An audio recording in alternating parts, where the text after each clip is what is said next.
c'est un stratège. Il fait toutes choses bonnes en son temps. Et on a vu ça par l'œuvre de la création.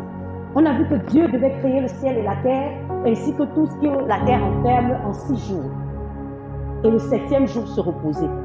Et on a vu qu'il n'a pas rempli l'agenda du 5e jour au 1er jour. Il a fait toutes choses bonnes en son temps. Quand le 1er jour, il a dit que c'était bon, c'était bon. Ainsi de suite. Alors dans ta Bible, ce qu'on voyait dans cette conférence, on a beaucoup parlé de temps. On a dit Dieu fait toutes choses bonnes en son temps. Mais est-ce que toi, tu sais discerner les temps et les saisons? Est-ce que tu te rassures que tu gères bien ton temps? Est-ce que tu es le champion de remettre à plus tard, remettre à la semaine prochaine, remettre au mois prochain et finalement ne même pas faire et ne pas avoir l'impression que c'est très grave? Dans quelle saison de ta vie te trouves-tu? Est-ce que tu connais l'agenda de Dieu pour toi en cette saison? Où est-ce que Dieu t'a placé? Qu'est-ce qu'il attend de toi? Quelles sont les personnes avec lesquelles il t'a mise? Es-tu au bon endroit en train de faire la bonne chose?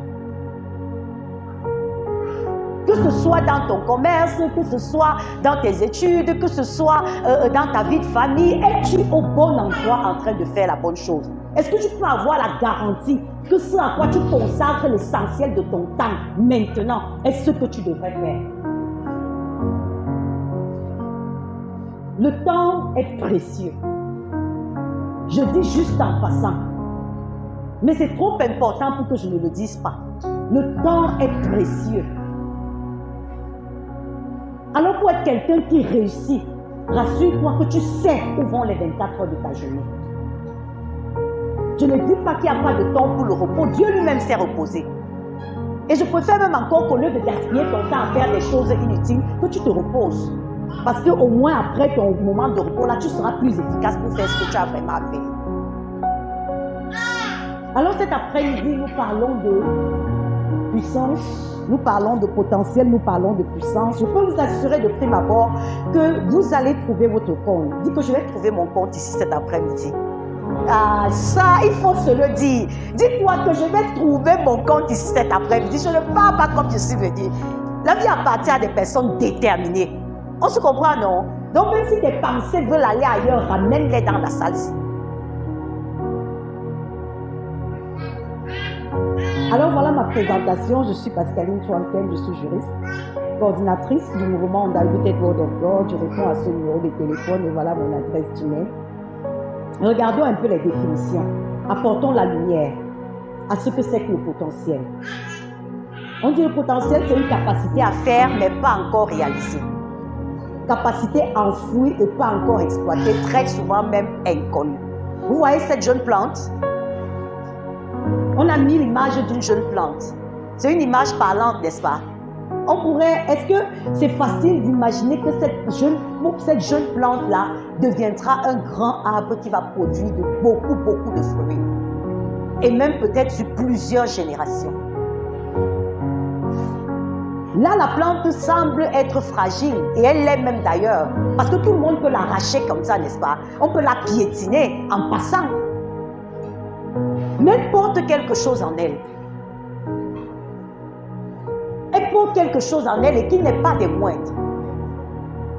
Alors, parce que quand on parle de potentiel, tu pourrais avoir l'impression que tu es comme cette jeune plante, n'est-ce pas?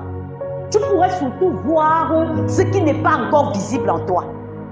Et avoir le sentiment que, en réalité, je ne peux rien. Je suis trop faible face à la vie, je suis trop impuissant. Mais quand notre thème dit quand la puissance rencontre le potentiel, je veux croire que cet après-midi, tu vas comprendre que même le baobab a été comme ça. On se comprend, hein? Et encore peut-être même plus petit que ça. Et que toi, tu es un baobab. Même si maintenant, voici ton apparence. Est-ce qu'on se comprend? C'est pour ça qu'il est important pour toi de savoir ce qu'il y a dans cette jeune plante que tu es, ou alors que tu sembles être. Il faut savoir ce qu'il y a là à l'intérieur. Parce que le fait de savoir te donne d'être motivé par rapport à l'avenir. Vous comprenez un peu ça? Le fait de savoir ce que tu portes en toi te donne de comprendre que bien que je sois aussi jeune, je ne dois pas blaguer avec cette jeune femme.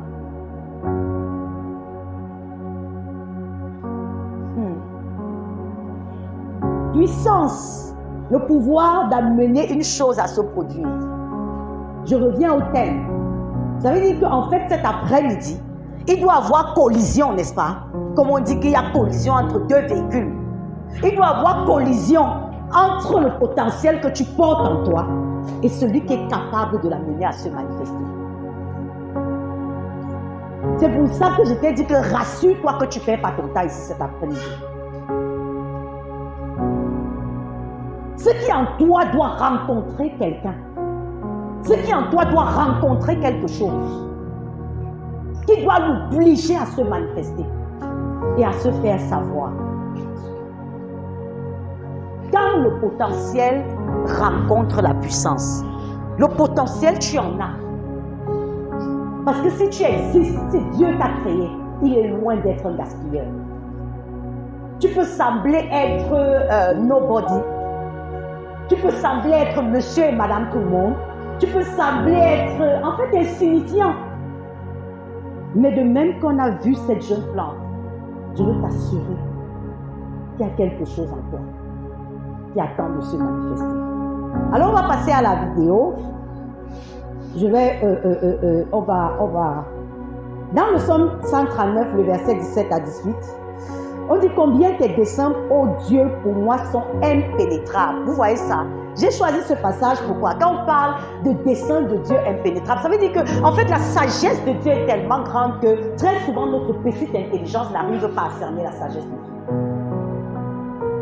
Combien tes desseins pour moi, ô Dieu, sont impénétrables. Et c'est ça concernant ta vie. Ils sont innombrables. Ce que Dieu a mis en toi, c'est du lourd. Je veux que tu le saches, c'est du lourd. Parce que Dieu n'est pas un gaspilleur. Ce n'était pas seulement parce qu'il fallait augmenter la population du Cameroun que Dieu t'a créé. Il t'a créé pour accomplir quelque chose de certain, de solide, de sérieux. Et ça, le psalmiste l'avait compris. Et c'est pourquoi il pouvait faire une telle déclaration. Au regard de sa vie, il a dit, Père, ta sagesse est trop élevée pour moi. Mais si tu te disposes, il va permettre que ce soit très, très, très visible pour toi. Alors, avant de passer à ce texte, on va projeter la vidéo. Soyez attentifs à cette vidéo qui va passer.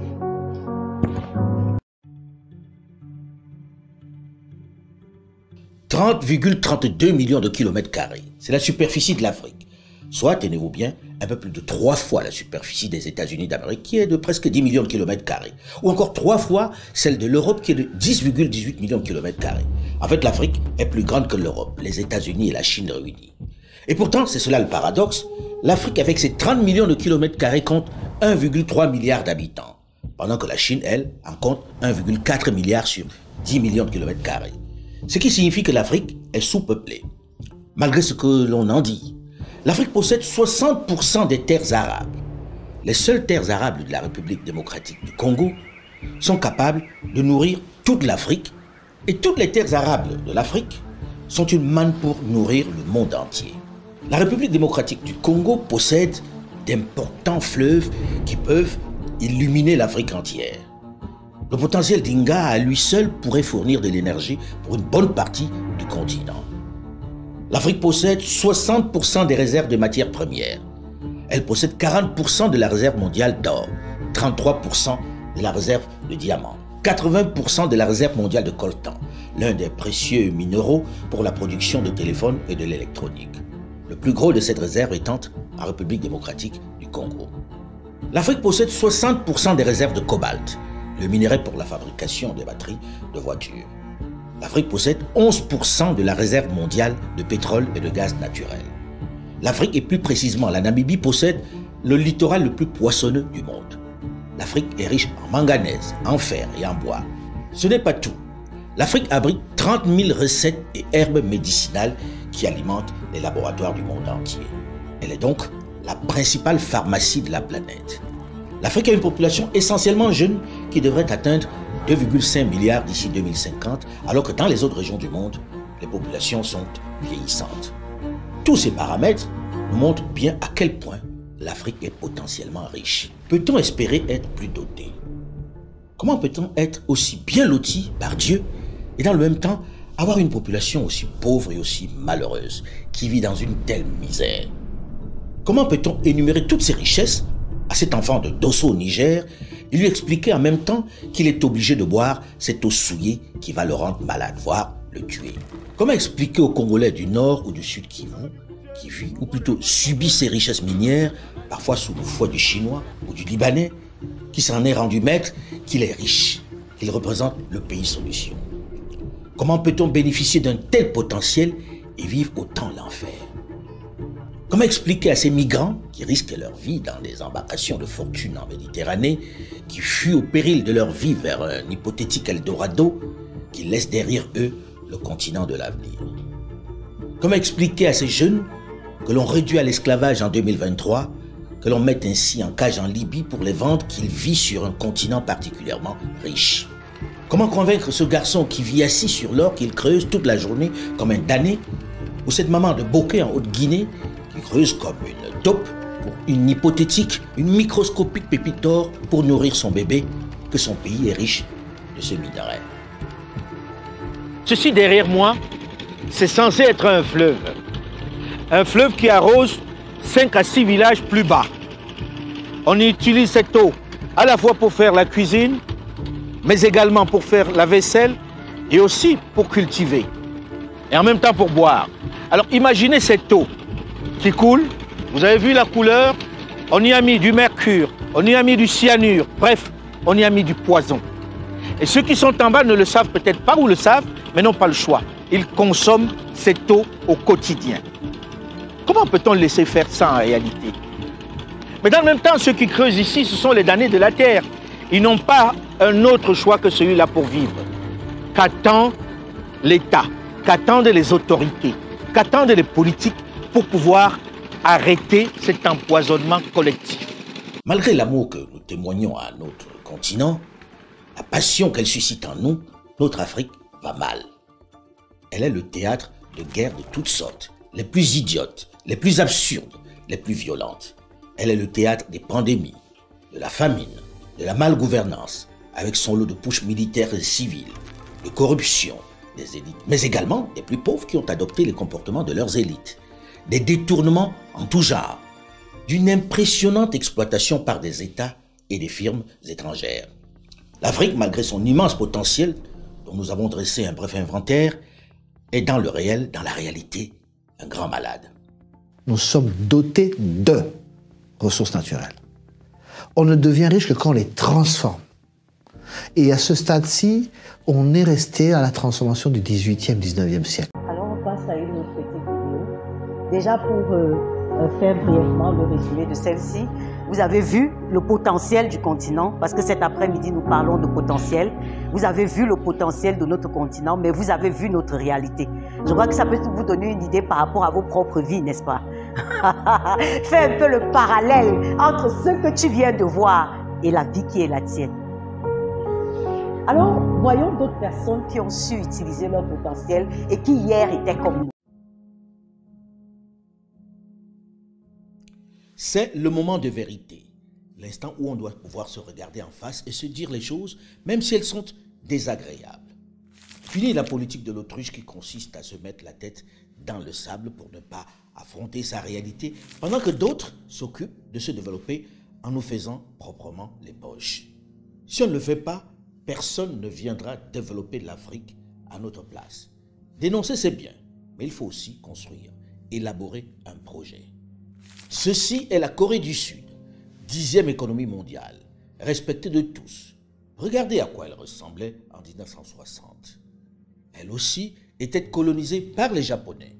Savez-vous que la Corée du Sud, dans les années 1960, avait une économie presque identique à celle du Cameroun et de la Côte d'Ivoire? En 1960, le PIB nominal par habitant de la Corée était comparable à celui des pays les moins avancés d'Afrique, comme le Cameroun, avec 260 $ américains par habitant. À la suite de la guerre de Corée entre la Corée du Nord et la Corée du Sud, qui a complètement rasé le pays. La guerre a tué près de 3 millions de Coréens et le pays a subi la pire destruction matérielle et humaine de son histoire. En 2017, son PIB nominal par habitant s'élève à presque 30 000 $, soit le même niveau que l'Espagne.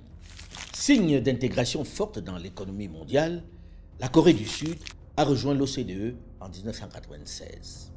Regardez par vous-même la différence entre ce pays et les nôtres d'Afrique, qui sont pourtant montrés comme le haut du panier sur notre continent. Qu'est-ce qui n'a pas marché? Autre exemple, Singapour, un pays insulaire situé à l'extrémité de la Malaisie, légèrement plus petit que la ville de New York avec ses 5,6 millions d'habitants.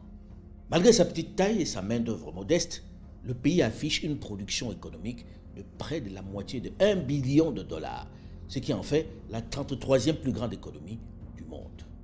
Il surpasse ainsi de nombreux pays beaucoup plus vastes, comme les Émirats arabes unis, le Vietnam ou même la Malaisie, son proche voisin du Nord, qui dispose de 2 fois plus de main-d'œuvre, de 2 fois plus de superficie et de 2 fois plus de ressources naturelles. Souvenez-vous, il y a à peine 5 décennies, Singapour était un pays désespérément pauvre, encore marqué par une longue histoire d'occupation.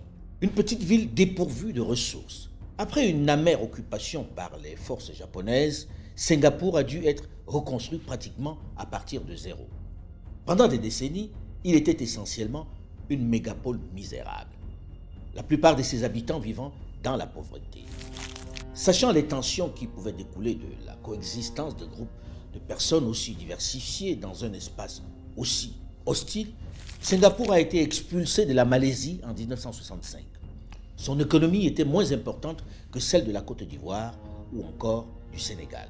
Regardez ce qu'elle est devenue et regardez l'état de nos pays. Autre exemple, et j'arrête là la douleur, Dubaï. Il y a 50 ans, voici à quoi ressemblaient les Émirats arabes unis. Un bout de désert qui ne donnait envie à personne d'y aller, sauf bien sûr les autochtones, les bédouins. Le plus important immeuble ici était celui-là. Il ne dépassait pas 7 étages. Souvenez-vous que le golfe Persique ne prend son indépendance qu'en 1971, soit plus de 11 ans après l'immense majorité des pays africains francophones. C'était il y a 50 ans. 50 ans plus tard, voici Dubaï. Dubaï est devenu l'un des lieux forts de l'économie du monde. Ils ont maîtrisé l'eau dans ce pays qui en manquait tant. Peuple du désert, en quelques années, ils ont purifié la mer. Ils ont transformé les dunes de sable en jardins. La planète les montre en exemple.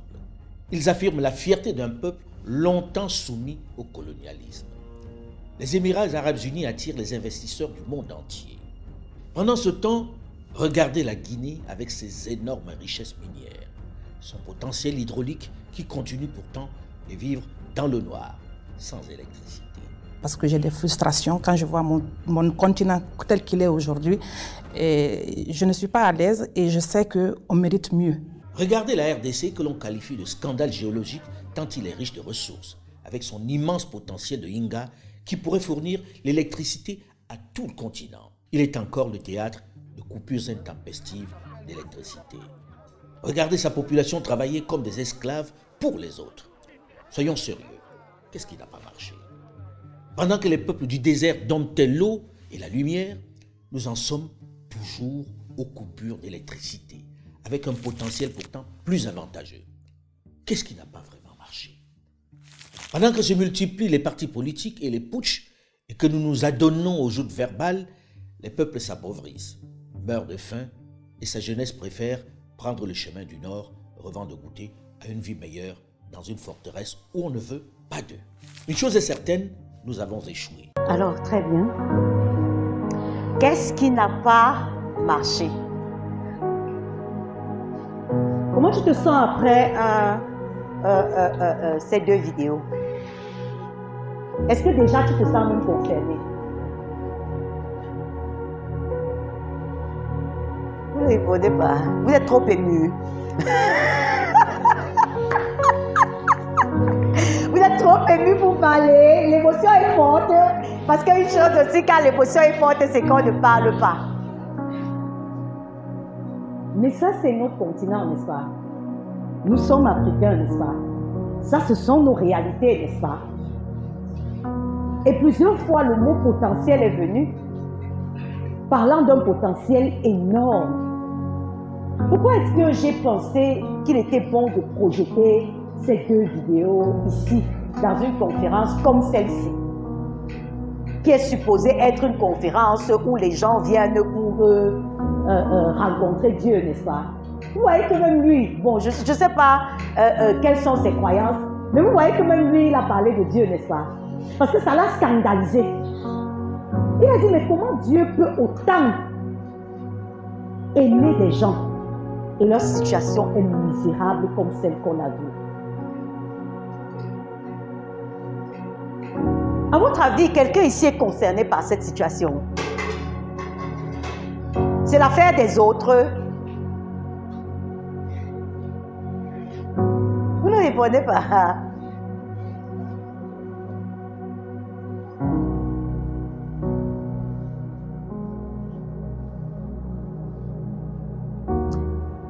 Parce que il est question de comprendre en fait que je ne crois pas que ce sont des gens ailleurs. Ce n'est pas le voisin qui viendra balayer ta maison. Vous comprenez un peu ça? Ce n'est pas le voisin qui viendra balayer le dessous de ton lit. C'est à toi de le faire. J'étais un peu révoltée en voyant cette vidéo. Ces vidéos, ce n'est pas la première fois.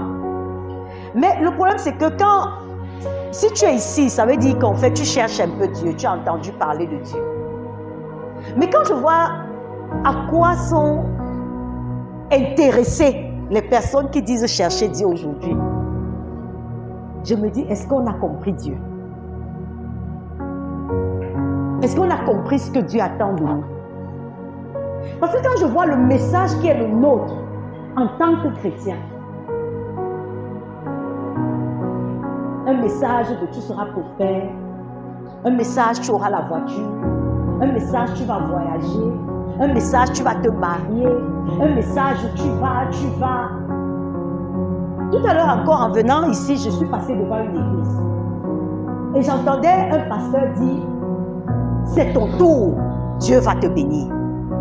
C'est ton tour, ce n'est pas que c'est mauvais. Alléluia. Quelqu'un aussi a envie que je dise cet après-midi, c'est ton tour, Dieu va te bénir.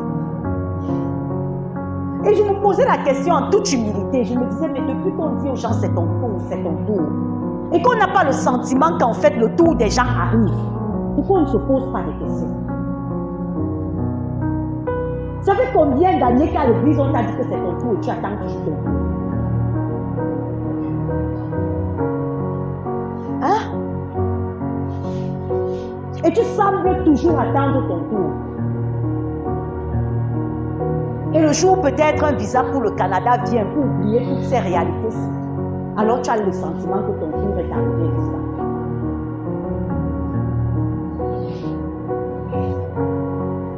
Cet après-midi, lorsque nous parlons de puissance qui rencontre le potentiel, je voudrais que nous soyons un peu honnêtes vis-à-vis de nous-mêmes. Pour nous dire, voilà un continent comme ça qui est le nôtre. Voilà toutes les ressources qui sont les nôtres. Est-ce que Dieu a son mot à dire là-dedans? Est-ce que ça intéresse Dieu que tu vives comme ça? Vous avez vu l'eau avec laquelle les gens la cuisinaient, n'est-ce pas? Ça, ce sont nos réalités.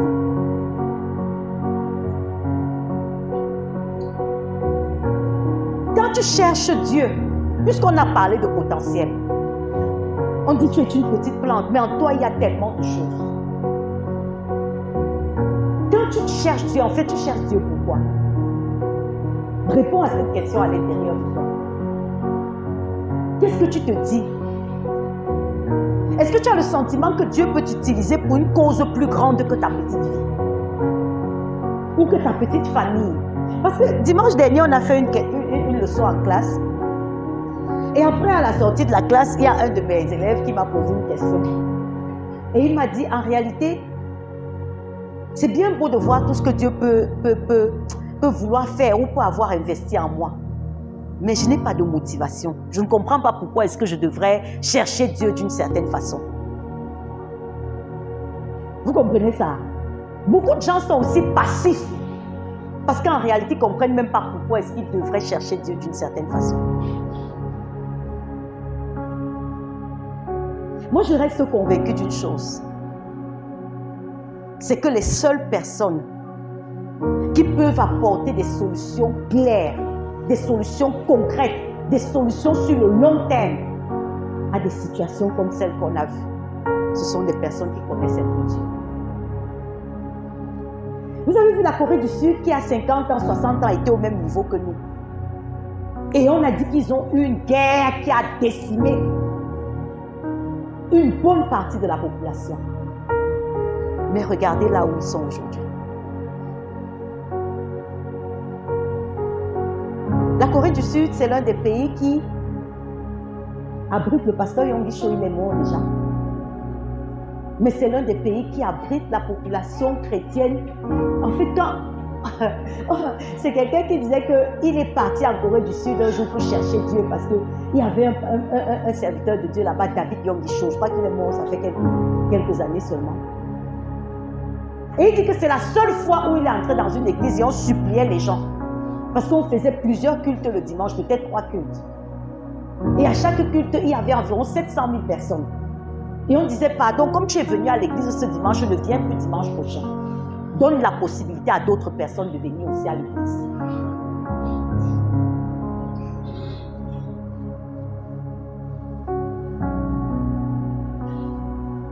Et je crois que Dieu a son mot à dire là-dedans.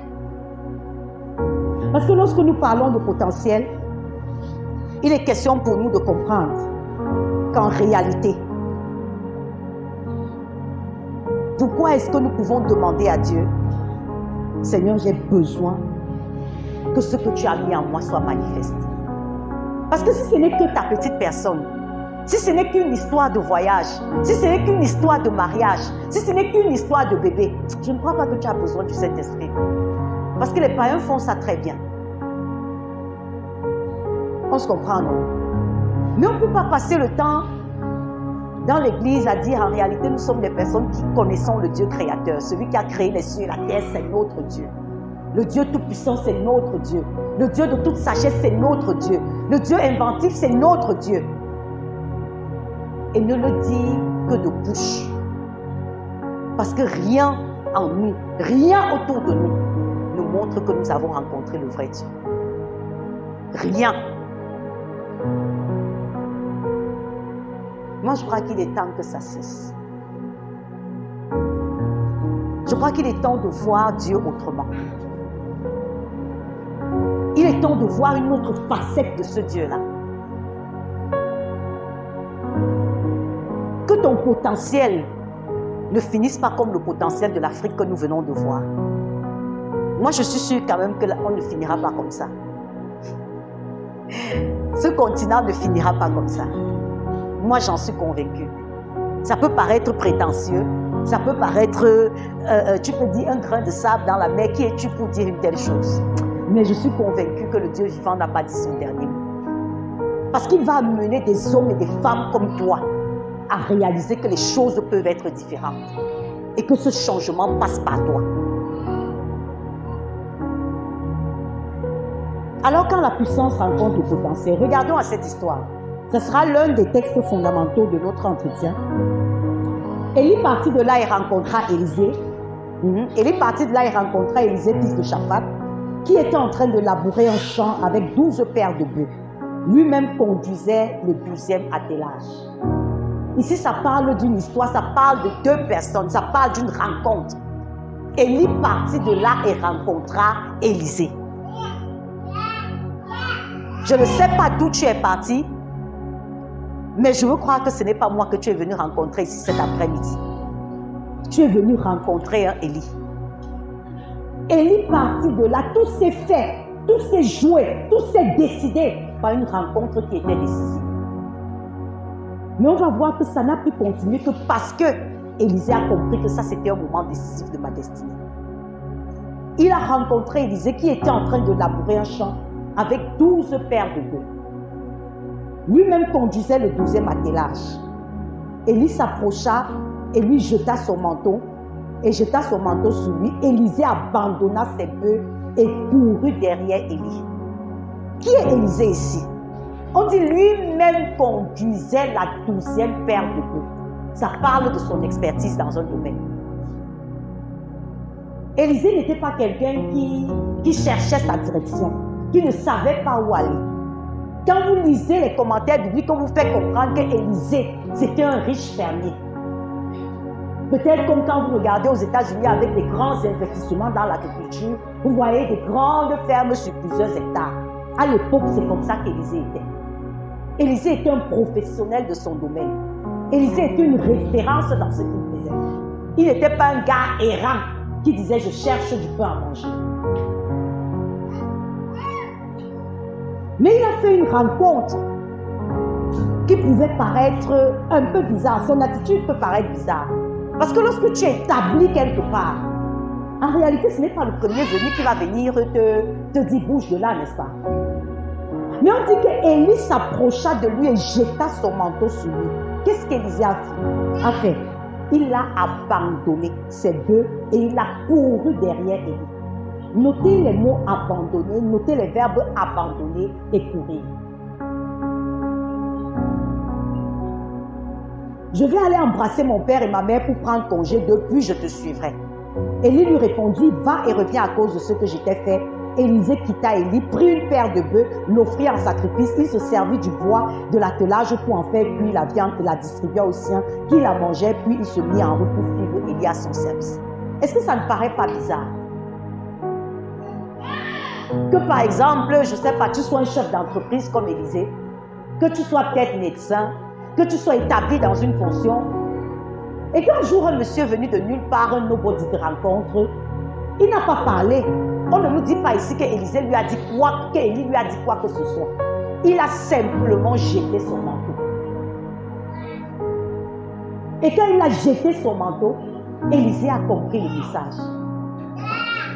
Et il a dit, voici mon moment. On voit ici quelqu'un qui a su discerner le toucher de Dieu dans sa vie. Quelqu'un d'autre aurait pu dire, ah, il a jeté son manteau, bon, je ne me sens pas concerné. De toutes les façons, il n'a rien dit. Et en plus de ça, comment est-ce que je peux suivre un inconnu comme ça? Mais il a abandonné et il a couru. Ici, il y a un problème de discernement.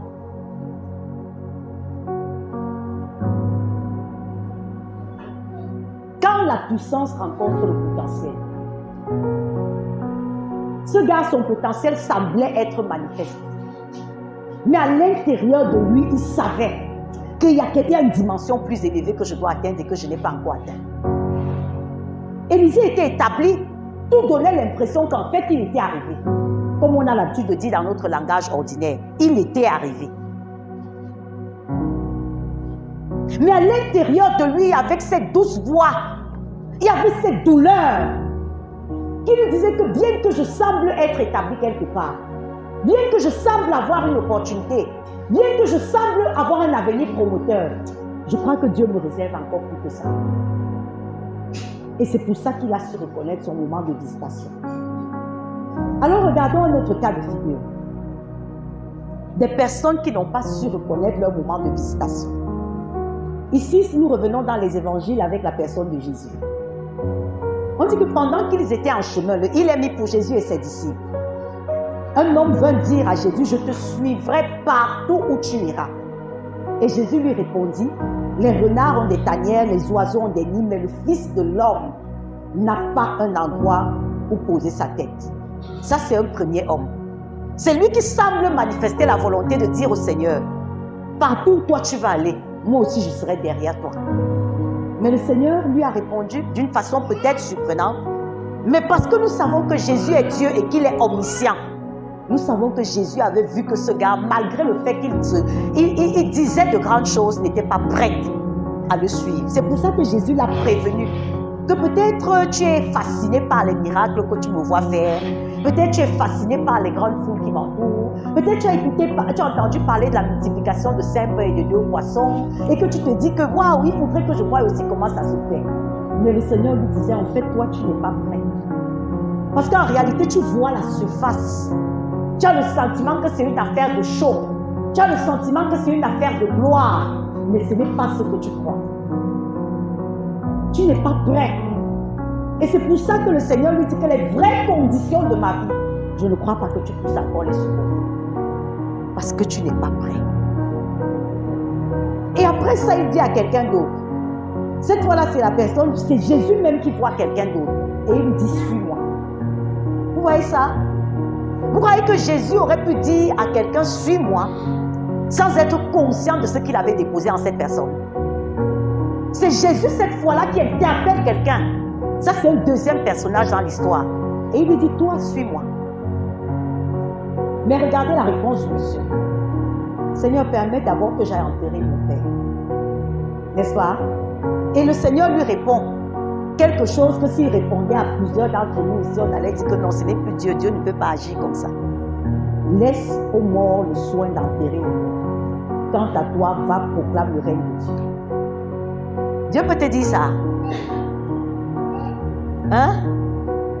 Ton père qui a tout fait pour toi, ou ta mère, que tu dises que je suis en train d'aller l'enterrer après avoir mobilisé 50 réunions, et que le Seigneur te dise que ne pars pas, il n'y a pas de temps même pour ça, laisse les gens même là qui sont égarés là aller l'enterrer. Parce qu'ici les morts, les premiers morts, laisse les morts enterrer les morts.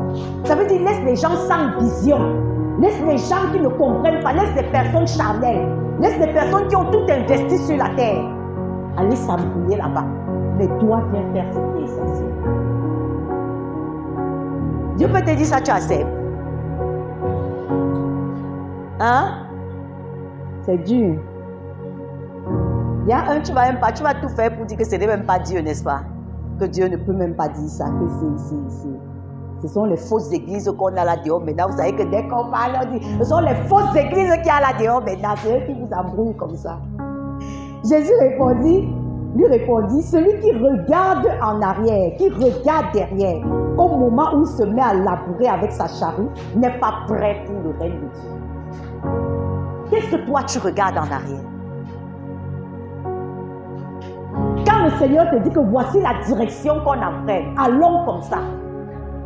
Qu'est-ce que toi tu regardes? Vous allez voir que vous allez peut-être penser que, mais dans l'exemple précédent que nous avons vu avec Élisée et Élie, Élisée aussi est parti de là où il était, n'est-ce pas? Il a dit que, ok, attends, je pars d'abord dire au revoir à mes parents avant de revenir. Mais on a vu que Élisée est revenu. Si Jésus a dit à celui-ci que ne repart même pas, c'est parce qu'il savait qu'il n'allait pas revenir. Élisée était reparti avec son corps, mais son cœur n'avait plus jamais quitté Élie. Il savait que voilà la prochaine destination de ma vie. Voilà où Dieu m'appelle. Voilà où Dieu m'attend. Le fait même pour Élisée de rentrer, c'était là son test. Parce que ce qui est certain, c'est que lorsqu'il a sacrifié la 12e paire de bœufs, on te dit qu'il a pris... Donc en fait, Élisée était en train de dire, même le seul fait de sacrifier la paire de bœufs et de mettre la charrue au feu, c'est une façon de dire irrémédiablement que je ne reviendrai plus jamais. Il a pris son matériel de travail et ça lui a servi de carburant pour son prochain niveau. Certainement, lorsqu'il est rentré, on lui a posé des questions, n'est-ce pas? Mais qui est ce monsieur? Est-ce que tu n'as pas entendu que c'est même lui qui avait fait venir la sécheresse sur Israël? Est-ce que tu ne sais pas que le roi le recherche? Et tu n'es pas sûr, c'est même un fou, ce Élie. Puisqu'on te dit qu'Élie se revêtait d'un vêtement de poil de chameau. Donc ça veut dire que ça n'avait même pas... En fait, ce n'était pas un être humain ordinaire. On a certainement dit beaucoup de choses.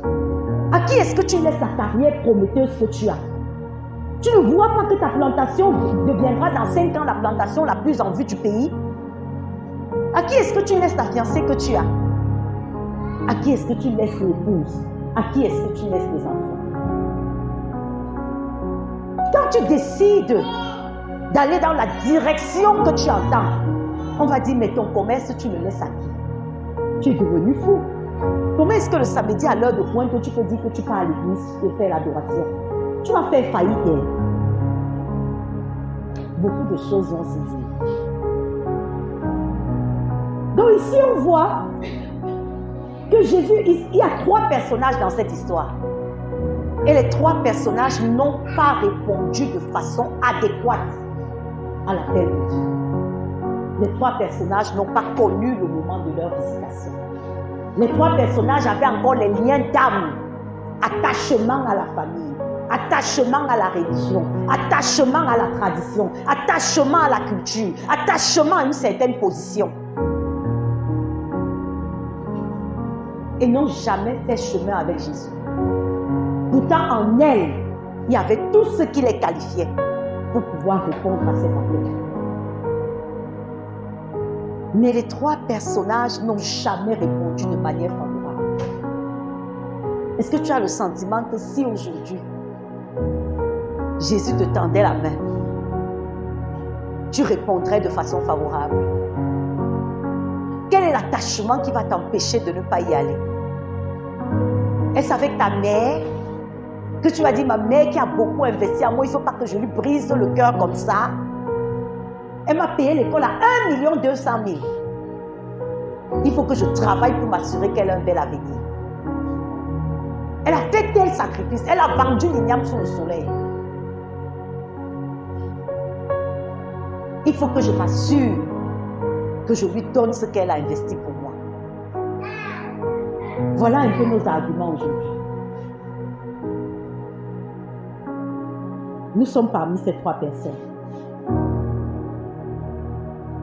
La Bible nous parle des 72 disciples. Voilà ce qu'auraient pu être ces trois personnes. Les 72 disciples, ça c'est ceux qui ont accepté de suivre Jésus. Ils sont revenus pleins de joie en disant, Seigneur, même les démons se soumettent quand nous leur donnons des ordres en ton nom. En fait, ils ont vu le potentiel qui était en eux se manifester. Ils n'avaient jamais imaginé qu'ils pouvaient chasser les démons. Mais le fait d'avoir accepté et répondu à l'appel du Maître leur a donné de comprendre qu'on est capable de faire. Dieu avait pour nous un plus glorieux avenir que ce qu'on espérait, que ce qu'on attendait, que ce qu'on voyait. Regardez ces personnes. J'ai voulu amener des exemples contemporains pour nous donner de comprendre. En réalité, que ce n'est pas seulement les histoires de la Bible. Même aujourd'hui encore, Dieu te tend la main. Et il s'attend à ce que tu oses et que tu quittes quelque chose. Vous voyez ça? Qu'est-ce que vous voyez sur l'écran?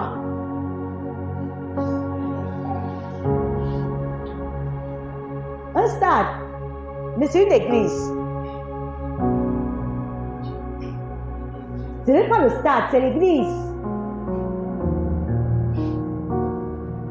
Ça paraît impressionnant, n'est-ce pas? Ce sont les gens que Dieu a choisis, n'est-ce pas? Je voudrais raconter, on n'avait pas beaucoup de temps, donc je ne vais pas perdre beaucoup de temps. Cette église-là, voilà les visionnaires de cette église.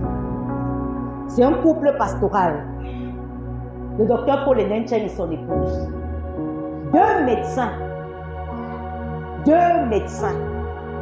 qui ont fini leurs études de médecine. Un jeune couple, ils se sont mariés. Ils ont exercé pendant quelques années. Ils étaient des médecins chrétiens, des personnes ordinaires comme toi et moi. Et un jour, puisque le père de sa femme, ça veut dire le père de cette dame de Enenchen, c'était un médecin aussi, un professionnel de la médecine spécialisé, mais je ne me souviens plus trop. Il a trouvé une bourse pour eux en Angleterre. Et il leur a dit, j'ai une bourse pour que vous alliez vous spécialiser en Angleterre. Ils ont dit, papa permet qu'on puisse chercher la face de Dieu. Et quand ils sont allés chercher la face de Dieu, chose un peu surprenante, le Seigneur a dit, c'est même vous que j'attendais. En réalité, il est temps pour vous de mettre un terme à votre carrière de médecin. Je vous appelle à mon service en tant que pasteur. Ils exerçaient la médecine au Nigeria. Et le Seigneur leur a dit, c'est pas ici que vous allez commencer ce ministère. Vous allez aller à Abuja. Ça veut dire une autre ville du Nigeria. Pardon.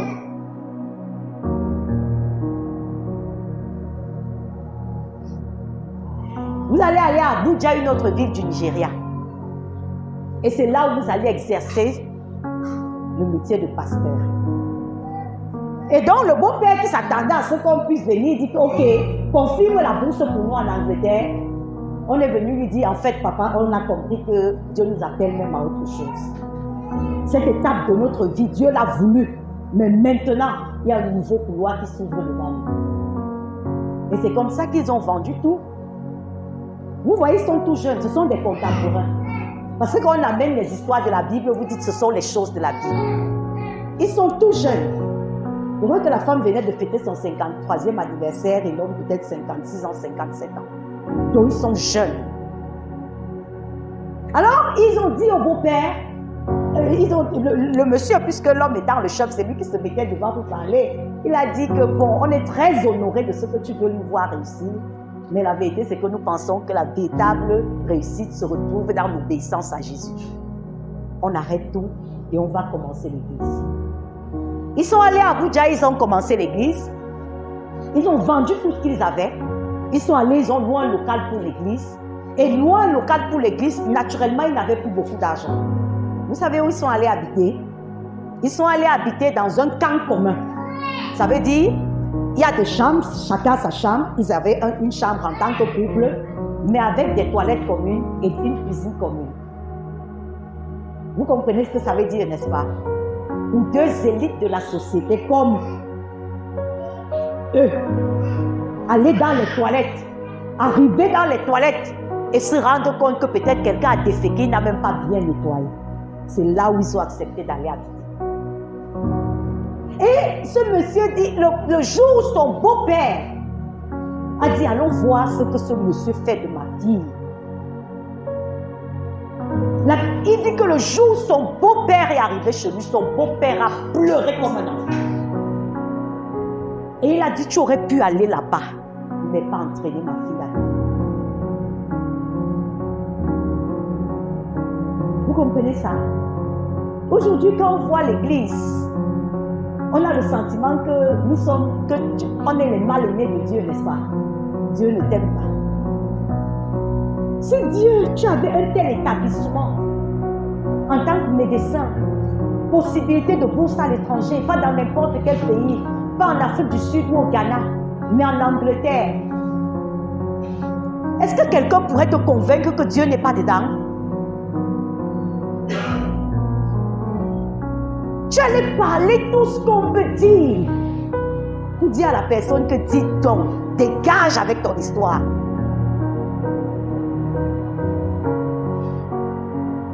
Vous comprenez ça? Alors je vais aller vite. Et ce qui s'est passé, c'est que je boucle son histoire encore, parce que je suivais encore un de ses témoignages. Et on disait, comment l'église est née? Comment est-ce que tu... Parce que ça, c'est 100 000 places, cette capacité, 100 000 places. Avant le Covid, il tenait 7 cultes par dimanche. C'est une capacité de 100 000 places. Oh, je bénis le Seigneur parce qu'il n'est même pas brun, il est noir.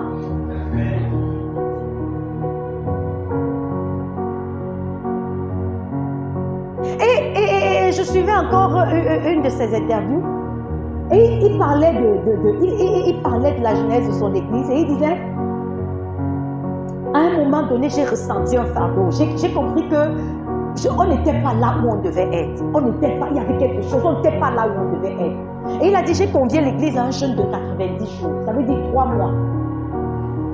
Et ça ne s'arrête pas là. On venait à l'église à 6 heures, on venait à l'église à 12 heures, on venait à l'église à 18 heures. Qu'est-ce qu'ils ont compris que nous, on n'a pas compris? Il y a des choses que quand j'écoute, naturellement, je comprends qu'on n'est pas au même niveau de connaissance. Celui-là connaît quelque chose que je ne connais pas. Vous savez comment les Nigériens savent chercher l'argent, non? Alors vous croyez que qu'est-ce qui peut convaincre un Nigérien de fermer boutique et d'être à l'église 3 fois par jour pendant 3 mois? Si on te dit ça, tu vas crier au scandale, n'est-ce pas? La preuve, c'est qu'il y a des gens qu'on convie même seulement à l'enseignement le dimanche de 15h à 17h. Ils te disent qu'elle ne peut pas laisser mon marché. Je vais faire faillite. C'est de ça que je vis. m'a vraiment mon loyer et te dit, c'est même encore moi qui paye l'école de mon petit frère. On te sort toutes sortes d'excuses et de raisons. Pendant 3 mois, on est à l'église 3 fois par jour. Ça semble être idiot, n'est-ce pas? Ça semble être insensé. Mais c'est ces mêmes gens qui ont construit cette église. Je suivais ce monsieur, il a dit qu'il y a un moment, il y a un stade de ce chantier où ce chantier prenait par jour, je ne dis pas par semaine, il dit par jour, 1 million de dollars. Ça veut dire environ 600 millions de nos francs CFA chaque jour qu'il fallait pour ce chantier. C'est cette église qui a pris. Ce sont ces gens, ces mêmes gens qui ont fermé boutique, qui ont abandonné l'activité, que Dieu a élevé pour être capable de construire ça. Cette église a été construite sans dette. Nous parlons de quel Dieu? Quand tu cherches Dieu, tu cherches qui? Qu'est-ce que tu espères? Qu'est-ce que tu attends?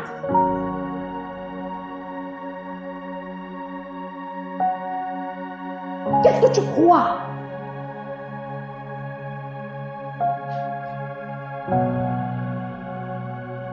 Et pour finir avec eux, ce qui m'a encore... Aïe, aïe, aïe. Les gens ont des témoignages. Les gens ont des... Ce qui m'a encore baffé, comme disent les anglophones,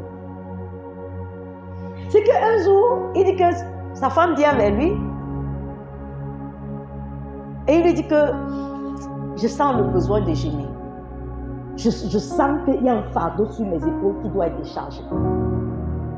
Sa femme lui dit, tu vas jeûner pendant combien de temps? Il lui dit, je ne sais pas. Mais jusqu'à ce que le fardeau quitte, je vais jeûner. Sa femme dit, je t'accompagne. Vous savez ce qui s'est passé? Ils ont jeûné 1 mois, 2 mois, 6 mois, 1 an. 1 an, 1 mois, 1 an, 2 mois. Ils sont allés à plus de 500 jours de jeûne. En cassant chaque jour à 18 heures. Toi, quand on te dit même seulement que quel est ton jour de jeûne par semaine, n'est-ce pas, tu regardes d'abord quelqu'un comme ça pour dire que mon ami, tu en fais quoi jour de jeûne par semaine?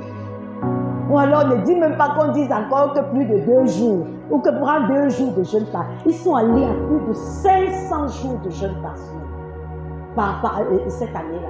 C'est plus d'1 an, puisque c'est plus d'1 an. Et le fardeau est tombé.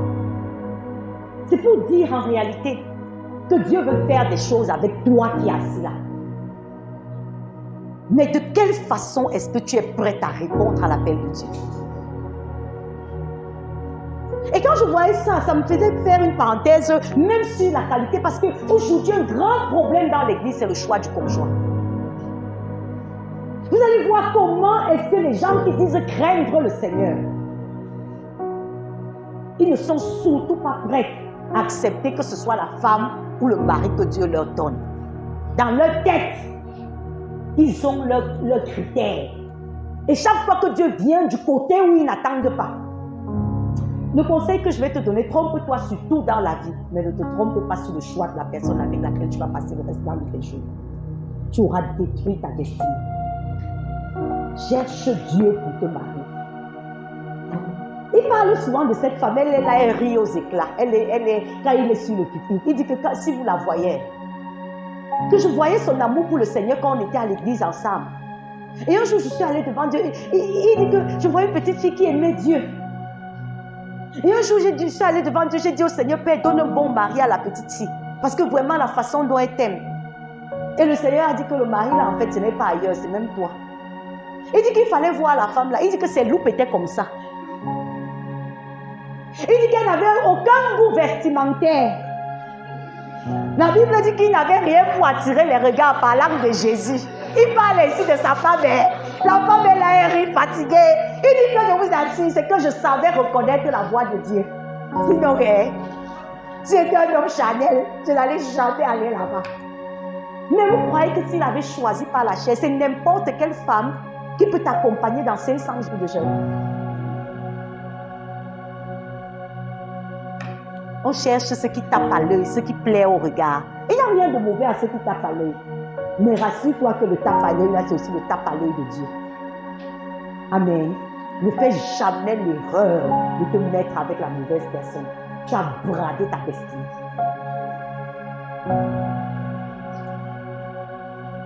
Alors le prochain, c'est le professeur Vincent Anikouboulou. C'est toujours un Nigérian de mère tchadienne. On se dit, mais Seigneur, est-ce que tu as choisi une certaine localité du monde pour... Non, il n'a pas choisi. Je crois que maintenant, il t'a aussi choisi cet après-midi. Alléluia.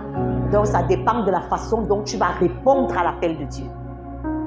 Alors, ce monsieur était professeur de chimie dans une université à Atlanta, aux États-Unis. Jusqu'à ce qu'un jour, il soit en train de méditer sa Bible dans le livre de Néhémie, reconstruire les murailles de la ville. Et que le Seigneur lui dise, en fait, mon ami, j'ai permis que tu passes par cette étape de ta vie. Il est temps pour toi de rentrer en Afrique, de reconstruire ton pays. Je t'appelle en tant qu'évangéliste en Afrique. Et il a dit à sa femme, chérie, Dieu nous appelle. Sa femme a dit, il n'y a pas de problème, attends aussi que Dieu nous parle. Il a dit, bon, en attendant que Dieu te parle, moi, il va dans la partie. Et quand vous voyez ce monsieur, quand vous voyez des pays aujourd'hui comme le Rwanda, comme l'Ouganda, qui ont un niveau de développement enviable, parce qu'aujourd'hui, beaucoup de Camerounais partent du Cameroun pour aller fréquenter. Au Rwanda, en Ouganda, le Rwanda a eu le génocide il y a 30 ans environ. Mais aujourd'hui, on te dit, quand tu vois les routes du Rwanda, quand tu vois leurs universités, quand tu vois leur système éducatif, tu as du mal à croire. Ce monsieur, Dieu l'a utilisé pour former des chefs d'État, pour former des leaders sur ce que c'est que le développement, sur ce que c'est que la bonne gouvernance. Vous croyez que c'est facile de partir d'une université à Atlanta pour aller être missionnaire en Afrique? Après avoir passé presque 30 ans aux États-Unis. Il faut voir comment il décrit les routes de son pays. Il dit, chaque fois que j'entrais dans un hôtel, il disait, Seigneur, je te bénis parce que tu m'as appris à entendre ta voix. Sinon, j'allais prendre le prochain vol pour rentrer. Le fait que Dieu t'appelle ne veut pas dire que tu ne vas pas rencontrer des difficultés en chemin. Le problème, c'est comment est-ce que tu réponds aux difficultés qui arrivent en chemin. Tu acceptes de te laisser décourager, tu acceptes d'abandonner, tu acceptes de douter. Qui est ce Dieu que nous servons? Parce qu'en fait, moi, je suis vraiment lasse de passer mon temps, peut-être parce que les gens... en fait, c'est pas parce que les gens ont reproduit un même modèle sur 10 ans, sur 20 ans, sur 30 ans, que tu es obligé de reproduire ce modèle. Je ne crois pas. Le déclic doit venir par quelqu'un. Quand la Bible dit que tu es lumière du monde et tu es celle de la terre, pourquoi Dieu n'a-t-il pas dit que tu es lumière de ta famille? Pourquoi Dieu n'a pas dit que tu es lumière de ta maison? Pourquoi Dieu n'a pas dit que tu es lumière de ton quartier?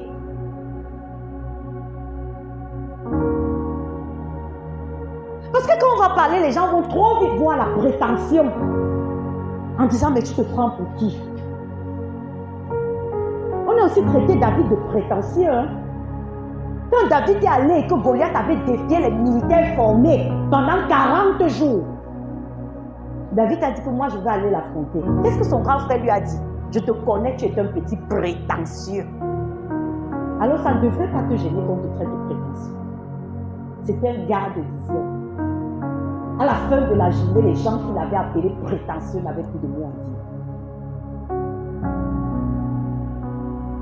Qu'est-ce qui te retient dans la position où tu es? Qu'est-ce qui te retient?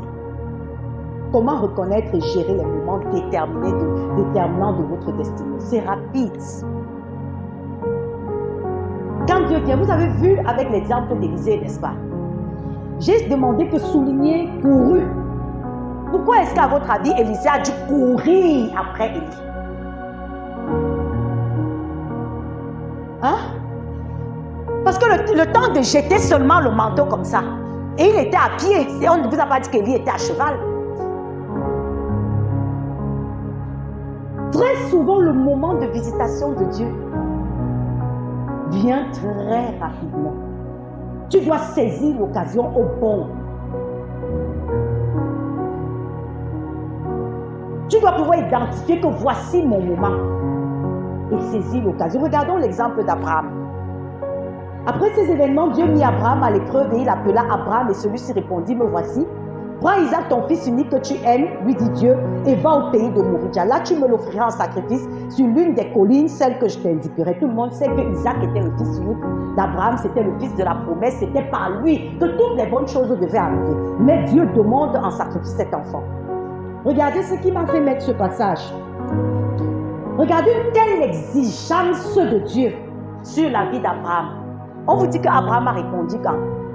Le lendemain. Très tôt le matin. Le lendemain. Très souvent quand le Seigneur pose des requêtes à notre égard, c'est toujours une histoire de... Ça fait des semaines, ça fait des mois, ça fait des années. On cogite dans sa tête, on réfléchit, on laisse le découragement se saisir de nous. On dit, est-ce que c'est même Dieu qui t'a parlé? On laisse chacun de nous venir dire ce qu'il a dit. Pourtant, sur le coup, tu as eu la conviction que c'était Dieu ici. Mais l'obéissance lente. Quelqu'un dit obéir lentement n'est même pas obéir. Mais très souvent, nous tombons dans le piège de l'obéissance lente. Une obéissance qui vient de manière tronquée. Après avoir coupé les angles, fait ceci. Tu sais bien que Dieu m'appelle à aller dans telle direction. Mais pour toi, comme tu es le propre patron de ta vie, je vais faire quand je vais me sentir bien. Vous avez l'impression qu'Abraham en prenant, on dit le lendemain matin, très tôt, après une telle exigence, il a pris cet enfant, il est parti. Ça fait combien de temps que l'instruction de Dieu dure dans ta vie? Que tu sais là où Dieu t'attend et que tu attends ton moment. Tu me fais quand tu veux, comme tu veux, après avoir découpé, après avoir réfléchi, après avoir cogité. La rapidité n'est pas la précipitation. Faisons la différence entre les deux. Je ne vous dis pas de gérer vos vies de façon précipitée, de façon hâtive. Mais il y a des instructions que Dieu te donne et tu sais que Dieu m'a parlé. Tu sais qu'ici c'est Dieu. Ce n'est pas que honnêtement, peut-être tu prends vraiment du temps pour dire vraiment, il faut que je me rassure encore que c'est Dieu. Non, tu sais que voilà Dieu m'a parlé. Mais entre-temps, tu prends ton temps. Tu prends ton temps et ton moment de puissance se passe. Et vous allez voir que c'est après une telle obéissance, un tel acte d'obéissance, que l'Éternel a dit, je le jure par moi-même. Toi, je ne ferai pas sans toi. Le Seigneur avait fait des promesses à Abraham par le passé, mais il n'avait jamais dit, je le jure par moi-même. Il y a des pas de foi que Dieu attend de toi pour pouvoir dire, je ne ferai pas sans toi. Ma prière, c'est que tu ne sois pas comme ces trois personnes qui n'ont pas su saisir leur moment de visitation. Les moments de visitation arrivent à l'ordinaire et au quotidien. Regardez Matthieu 25-23. Très bien, lui dit son maître. Tu es un bon serviteur à qui l'on peut avoir confiance. C'est pourquoi tu t'es montré fidèle en peu de choses. C'est pourquoi je t'en confierai de plus important. Viens partager la joie de ton maître. Alors il faut comprendre, nous avons vu un Dieu stratégique. Nous avons vu un Dieu stratégique qui ne fait pas. Dieu n'est pas le Dieu du hasard. Dieu n'est pas le Dieu de la providence divine. Dieu est le Dieu qui met toutes choses en ordre. Les personnes que Dieu te donne de rencontrer, le lieu où Dieu te place, les responsabilités que Dieu te donne sont un test pour voir si tu es prêt pour ta prochaine saison. Où est-ce que Élie a rencontré Élisée? Il était en train de faire son labour de façon ordinaire. Comme à l'accoutumée. Il s'est levé ce matin-là sans réaliser que ça allait être un matin différent, qui allait changer le cours de sa vie. Mais il était à son poste. Comment est-ce que tu travailles dans le lieu où Dieu t'a placé? En tant que travailleur. Comment est-ce que tu gères les enfants que Dieu t'a donnés en tant que parent? Comment est-ce que tu gères l'entreprise de quelqu'un quand il n'est pas là, il voyage? À quelle heure est-ce que tu viens au travail? Quand est-ce que tu remets tes rapports? En tant qu'élève, quel est le temps que tu prends pour étudier? Parce que très souvent, on attend le miraculeux de Dieu. On attend que Dieu nous distingue. On attend des choses qui semblent ne pas venir. Est-ce que tu as vu ta part de responsabilité là-dedans? Le petit marché que Dieu t'a donné, est-ce que tu le gères avec honnêteté et intégrité? Ou alors tu es celui qui tape la boîte en disant que vraiment si on ne le fait pas comme ça, on ne va pas s'en sortir. Qui met le faux kilo en disant que si on ne le fait pas comme ça, on ne va pas s'en sortir. Qui manque en disant que comme tu vois la marchandise ici, j'ai seulement 50 là-dedans. J'ai toujours dit aux commerçants, tu n'es pas obligé de dire ce que tu as là-dedans. Dis-lui qu'en réalité, le prix auquel je te vends ça, c'est le meilleur prix auquel je peux te le donner. S'il veut acheter, il achète. Si c'est ton client, il va acheter. Tu n'as pas besoin d'être un menteur professionnel pour être un commerçant.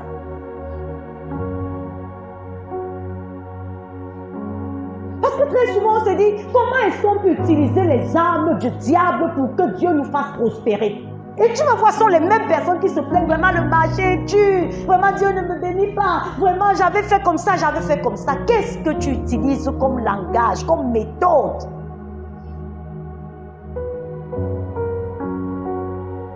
Comment est-ce que tu agis là où Dieu t'a placé? Est-ce que Dieu te voit dans l'intégrité? Est-ce que ta parole est digne de confiance?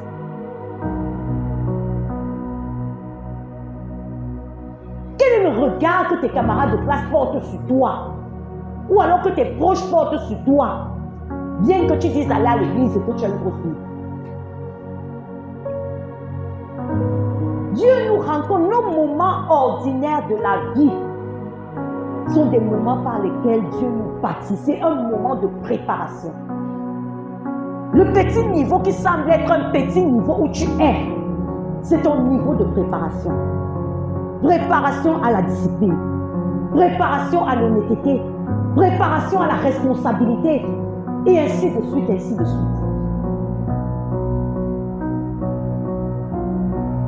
Comment est-ce que tu gères ça? Parce que quel que soit ton petit niveau, Dieu t'a confié quelque chose.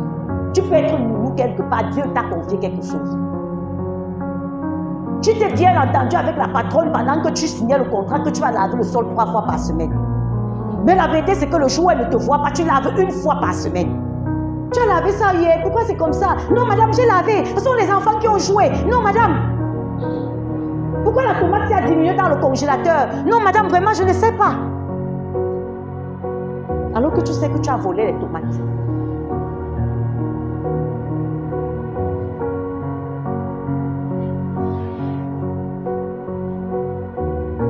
Où est-ce que Dieu t'a placé? Ça vient dans l'ordinaire, ça vient dans l'ordinaire. La visitation de Dieu, nous ne courons pas après les moments de puissance. On dit que, oh, tel prophète est venu ici, papa, tu es déjà là-bas. Oh, tel moment d'onction de puissance, papa, tu es déjà là-bas. Oh, vraiment, on a dit que... Non.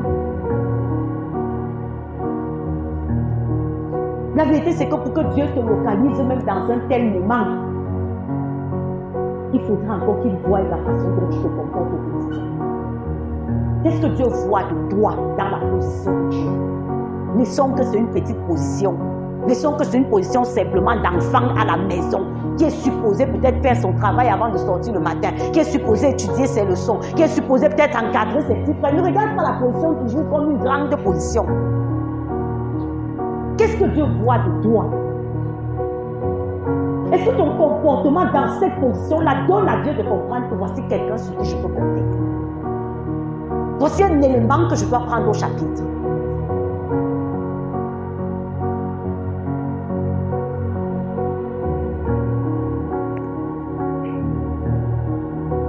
Dieu recherche des personnes préparées.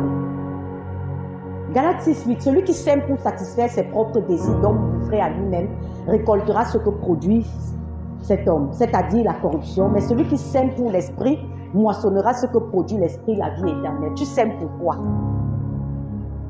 La caractéristique des chrétiens de cette génération, c'est qu'on est tellement, on est plus charnel même que les charnels.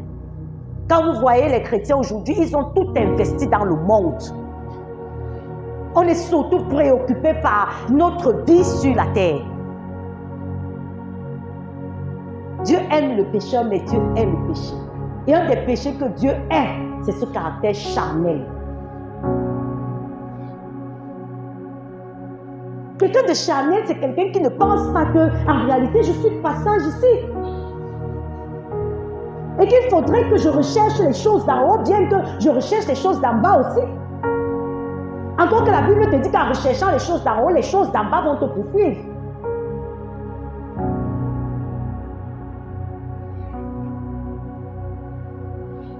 Où est-ce que Dieu te place? Tu es un chrétien charnel.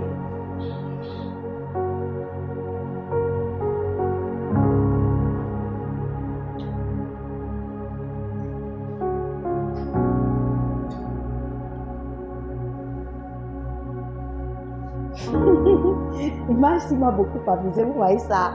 On a essayé de décorer un port comme ça avec les fers. Vous voyez comment c'est ridicule? Vous le trouvez beau? L'image m'a beaucoup amusée en fait, parce que ça traduisait vraiment, parce que ici là, la Bible dit gardez-vous de donner aux chiens ce qui est sacré. Vous comprenez ça? La Bible dit on ne donne pas les perles aux pourceaux. En fait, Dieu te donnait des choses précieuses, ce serait comme habiller ce porc avec ses perles. Si on te disait que le porc, si quelqu'un prend les perles, il met, n'est-ce pas, tu vas comprendre que la personne est un insensé. Il y a des choses que tu espères que Dieu puisse faire pour toi, mais voilà l'image que tu lui renvoies. Il dit même déjà dans la petite position où tu es, je n'arrive même pas déjà à faire avec toi. Et tu espères que je vais te donner plus grand.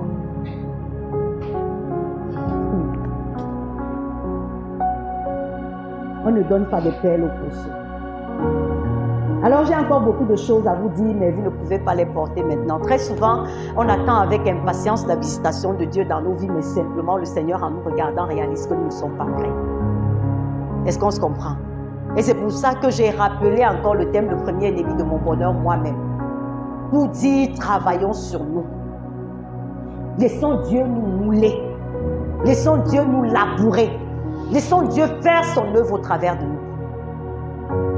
Dieu peut regarder et voir que nous ne sommes même pas prêts. Sachez saisir votre moment de puissance. Alors autrefois, nous étions morts à cause de nos fautes et de nos péchés. Par ces actes, vous vous conformiez alors votre manière de vivre à celle du monde et vous suivez les chefs des puissances spirituelles mauvaises. Cet esprit qui agit maintenant dans les rebelles, dans les hommes rebelles de Dieu. Éphésiens 2:1 nous fait comprendre que par le passé, nous étions tous mauvais. Ce n'est pas comme si Dieu veut faire avec quelqu'un parce que Dieu ne recherche pas des parfaits. J'ai parlé certes de la fidélité dans les petites choses. J'ai parlé certes du fait d'être prêt et de se laisser mouler par Dieu. Mais Dieu ne recherche pas des personnes parfaites. Dieu recherche des personnes disposées. Il y a la différence entre les deux.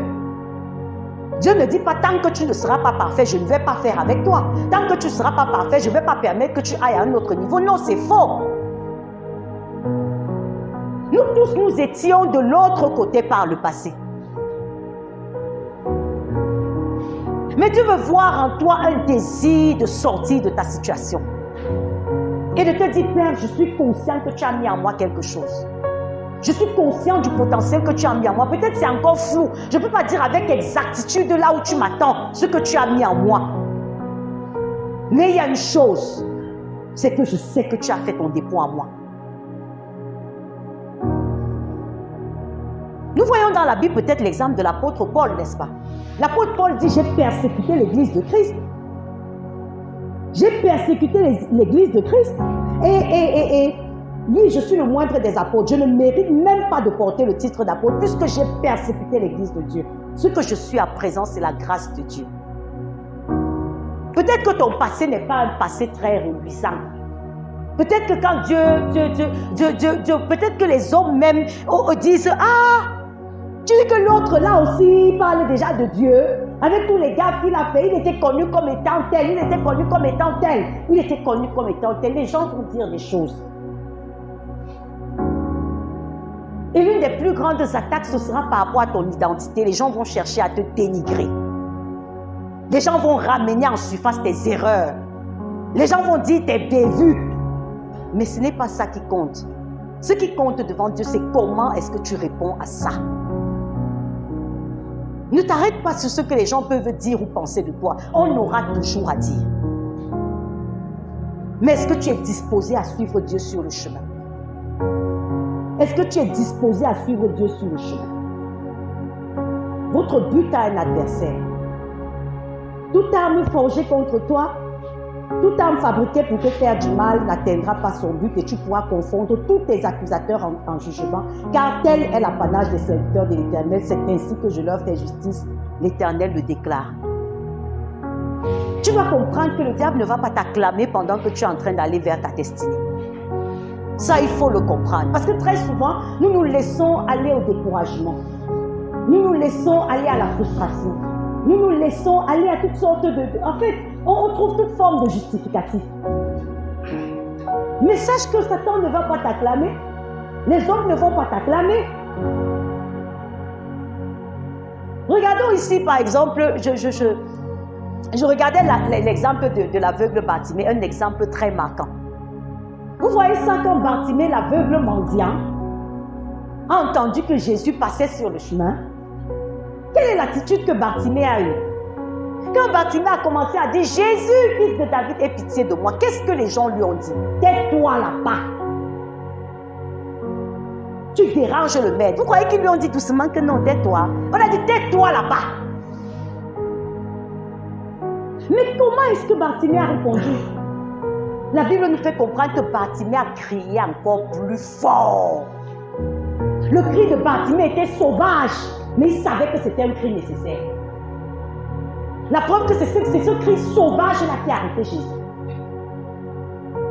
Et on te dit que Bartimée a jeté son manteau. Vous savez ce qu'un manteau représentait pour un monsieur comme ça à l'époque? C'était le manteau qui lui servait de sac de couchage. C'était le manteau qui lui servait d'abri contre les intempéries, la pluie et le soleil.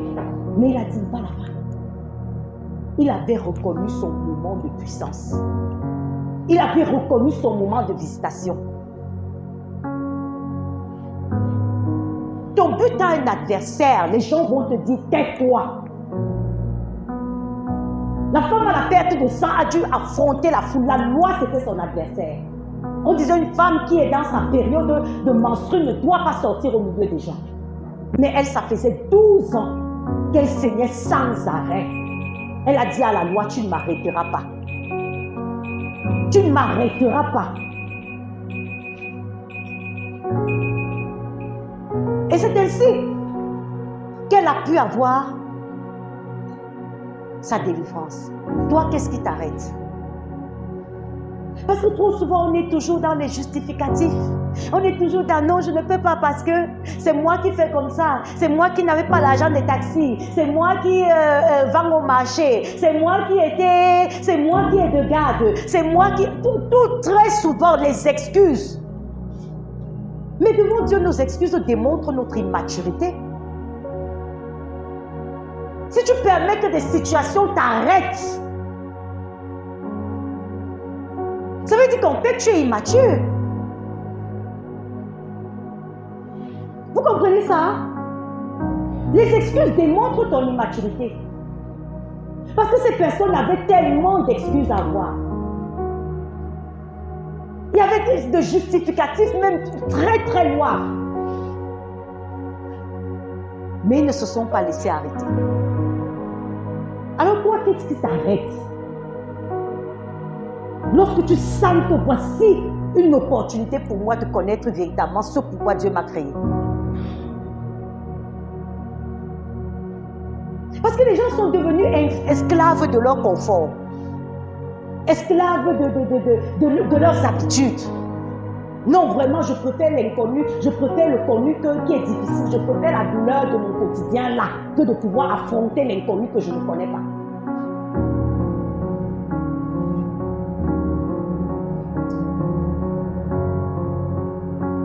Ton but aura des adversaires. Ça pourrait être des personnes peut-être qui sont proches de toi et qui font même semblant de t'aimer. En te disant que tu ne vois pas que toi-même là, tu deviens même bien. Ta femme a déjà dominé sur toi et tu as dominé. C'est comme ça qu'on a l'habitude de dire qu'on voit un homme qui veut se ranger. On dit que ta femme t'a déjà dominé. Toi aussi. comme le pousseau à qui on a mis les perles là. Tu dis oui, c'est vrai, c'est vrai. C'est vrai, c'est quand même moi l'homme. Parce que quand tu as la grâce d'avoir une femme qui a une certaine vision et qu'elle te dit que chérie, est-ce que tu ne vois pas que vraiment l'argent que tu mets dans les 3 billets chaque soir là, on pouvait faire de ça une épargne pour assurer même l'éducation de nos enfants. On dit que mon frère, ça fait 2 semaines on ne te voit pas ici. Que le Seigneur nous aide. Amen. J'espère que ta femme, que tu l'écoutes. Alors, vivre à un nouveau niveau. Il n'est pas question pour nous, lorsque nous avons saisi notre moment de puissance, de rentrer en arrière. Lorsque tu as saisi la main tendue de Dieu, lorsque tu as saisi le moment de ta visitation, il n'est pas question pour toi de dire je rentre en arrière. Nous avons vu avec le cas d'Élisée.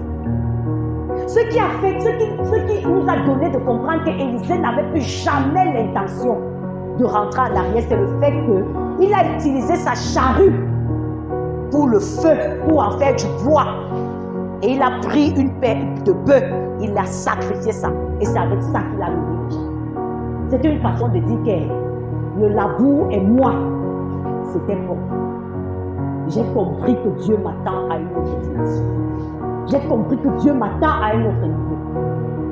Il n'y avait plus de possibilité de revenir. Certainement, il a rencontré Élie. Élie était un prophète qui n'était pas des plus simples. Hein? Élie était quelqu'un de compliqué. Donc, vous savez que certainement, il a rencontré Élie qui était même grincheux souvent. Il a rencontré Élie qui était dur. Il a rencontré Élie qui pouvait être colérique. Il a rencontré Élie qui pouvait être très sévère. Mais il a dit, je suis devenu autre chose. Plus de possibilités pour moi de retour en arrière.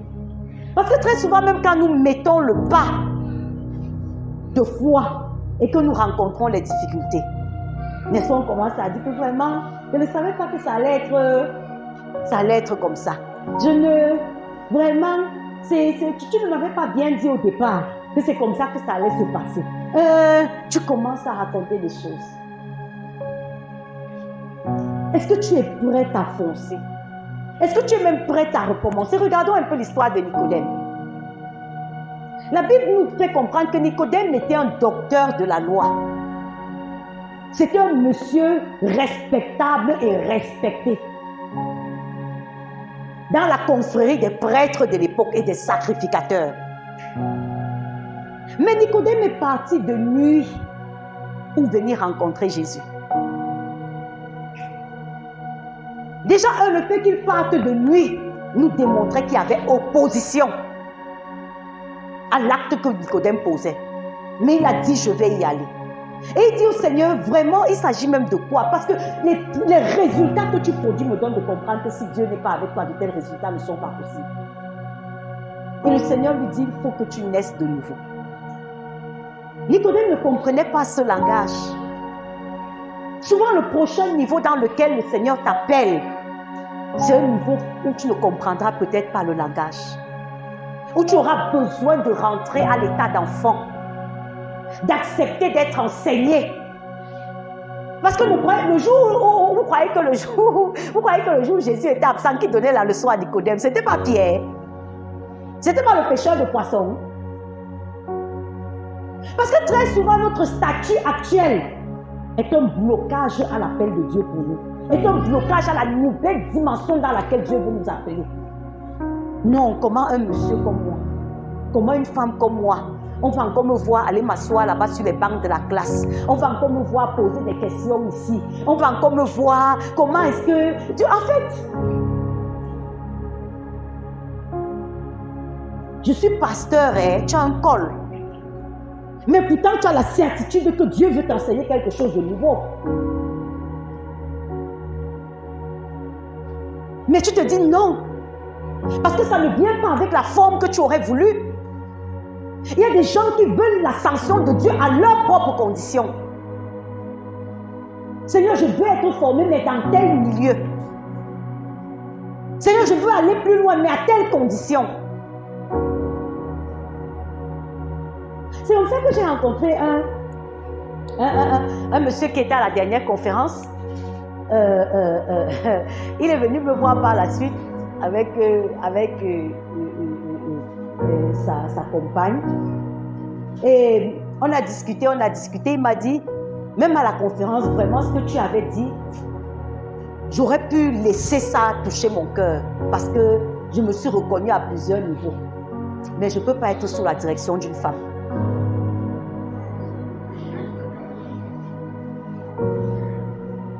Vous comprenez un peu ça? Très souvent, la personne que Dieu va vous envoyer ne porte pas le manteau auquel vous êtes habitué. Ne porte pas le manteau auquel vous êtes habitué. Et si vous n'acceptez pas ce manteau, vous allez passer à côté de quelque chose de grand. Vous allez passer à côté de votre moment de visitation.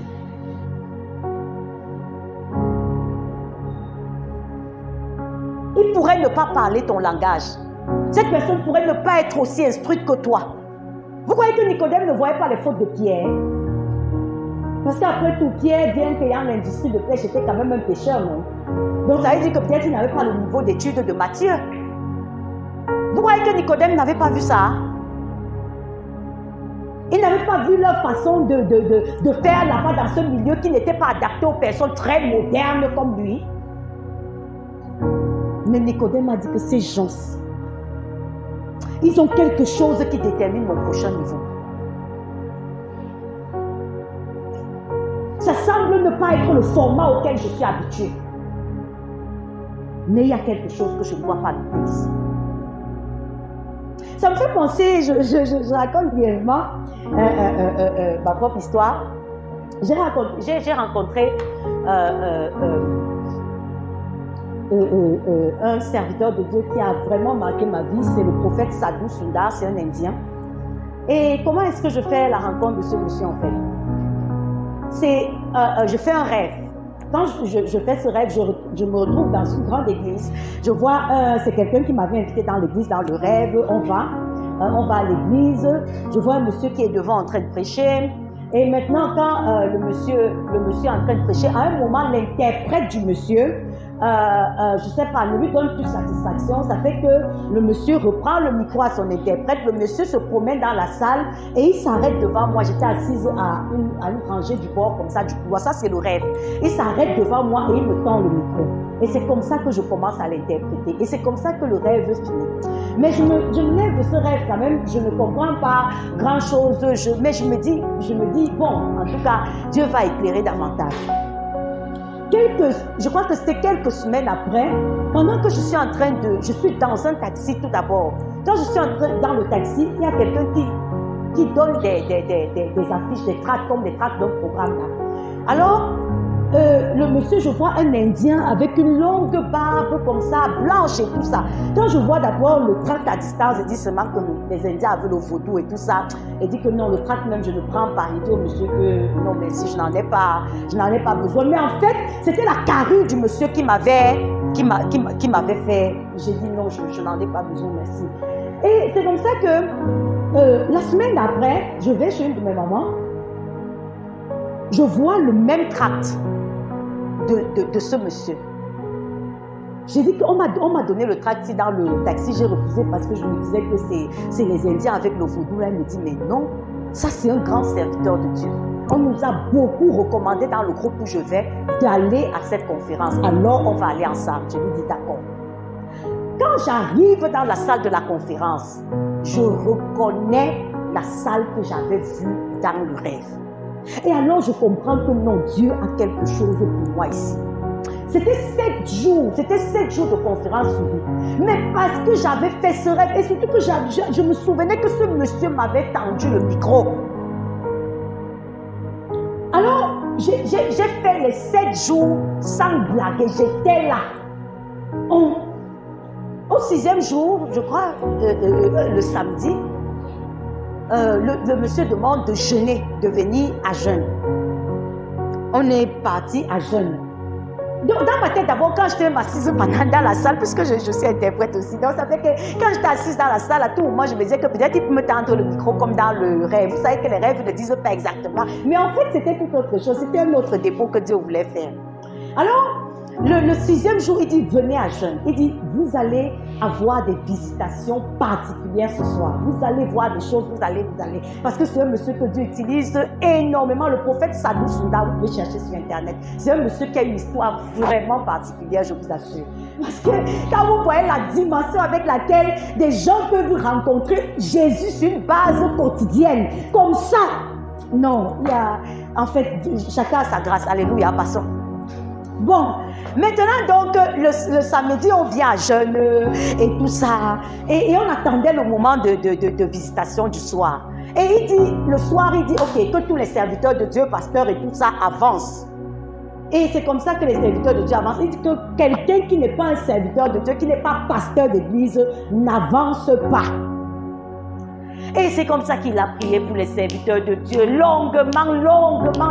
Et dans ma tête, je me disais que, mais le monsieur, s'il veut me faire prier encore pour nous, quand voici ma journée de jeûne que j'ai d'abord gaspillée comme ça, la façon dont j'ai eu faim aujourd'hui, ça fait que finalement, et pendant que je suis en train de me poser des questions comme ça, je vois une vision, j'ai une vision, séance tenante, je vois comment ce monsieur, le prophète Sadou, il est dans un cercueil vitré.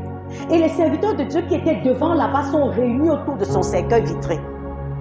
Et je demande au Seigneur, qu'est-ce que ça veut dire? Le Seigneur me dit, ne t'inquiète pas du temps qu'il prend avec eux. En réalité, ils ne sont pas conscients du dépôt que ce monsieur porte. Donc, c'est pour ça que je te le montre dans le cercueil. Ils ne sont pas conscients de ce qu'ils peuvent en tirer. Donc, ton tour arrive, laisse tomber. C'est comme ça qu'il prend la peine. Il avait vraiment le souci d'impacter les serviteurs de Dieu et tout. Bon, c'est comme ça que finalement, même quand le sommeil voulait déjà me prendre, c'est là où il dit que, ok, prenez maintenant la position. Il n'a touché personne. Il ne m'a pas touché. Il n'a rien fait. Il a seulement dit que prenez la position qui vous arrange, qui vous convient. Et priez en langue, parlez à Dieu. Et vous allez recevoir la visitation de Dieu. Je vous assure. Je me suis mise à genoux. Parce que dans ma tête, je disais au Seigneur, Père, je veux que tu fasses quelque chose pour moi ce soir. Je suis sûre que ce micro qu'il m'a tendu là n'était pas vain. Et c'est comme ça qu'à peine je me suis mise à genoux, que je vois un monsieur avec les yeux de feu. C'est après que je réalise même que c'est comme ça que l'Apocalypse décrit le Seigneur Jésus. Je vois un monsieur avec les yeux de feu et ce monsieur tend la main vers moi comme ça. Et c'est comme ça que je continue à prier, C'était là, j'avais une vision, c'était la vision de Jésus que j'avais. Le monsieur dit, vous avez reçu des visitations, je dis oui. Il dit que ce que vous allez faire, c'est que par la suite, vous allez prendre 7 jours de jeûne. Et pendant les 7 jours de jeûne, vous allez prier. Chaque jour, vous allez prier, je crois que c'est 30 minutes, 1 heure de temps par jour, pendant les 7 jours de jeûne. Vous pouvez diviser les 1 heure de temps en 30 minutes. C'est comme ça qu'on est rentré à la maison avec ma mère là. On priait. Je vous assure, je ne vais pas vous parler des choses que j'ai vues ou que je n'ai pas vues. Mais toujours est-il que je peux vous assurer qu'effectivement, il m'avait tendu le micro. Parce que le ministère de vision que j'ai aujourd'hui va essentiellement de ma rencontre avec ce monsieur. Mais j'avais compris qu'en réalité, il fallait faire asseoir ce moment. Et c'est comme ça que la deuxième fois où ce monsieur vient au Cameroun, c'était à Douala. J'ai dit que malgré le fait que c'est à Douala, je ne peux pas m'amuser. Je suis partie. Il y avait l'onction on appelle ça l'onction médiane, c'est une onction de la fin des temps, Myriam, Anne, Déborah. C'est 3 femmes, 3 personnages bibliques. Et pendant que j'étais à ces moments-là, j'ai dit au Seigneur, Père, tu as dit que celui qui a soif vienne et qu'il boive. Je suis partie à ce programme et le Seigneur m'a donné le manteau de Déborah. Quand je suis rentrée, j'ai fait 50 jours de jeûne. Ce n'est pas pour impressionner quiconque. On a vu quelqu'un ici qui a fait 500 jours de jeûne. Donc, pour vous dire que ce n'est même pas pour vous impressionner. Mais en fait, j'avais la conviction qu'il fallait que le dépôt, ça sert. Et c'est comme ça que j'ai pris du temps dans le jeûne. Et c'est comme ça que le niveau de révélation ne faisait que grandir, ne faisait que grandir, ne faisait que grandir. Quand toi, tu reçois un moment de visitation, comment est-ce que tu réagis? Comment est-ce que tu te comportes? Quand tu as le sentiment que la main de Dieu t'a touché, quel est le prix que tu payes? Ou tu sors d'un moment comme ça et tu vas recommencer ta vie de façon ordinaire, comme si rien ne s'était jamais passé. Et tu attends que quelque chose de glorieux se passe, mais non.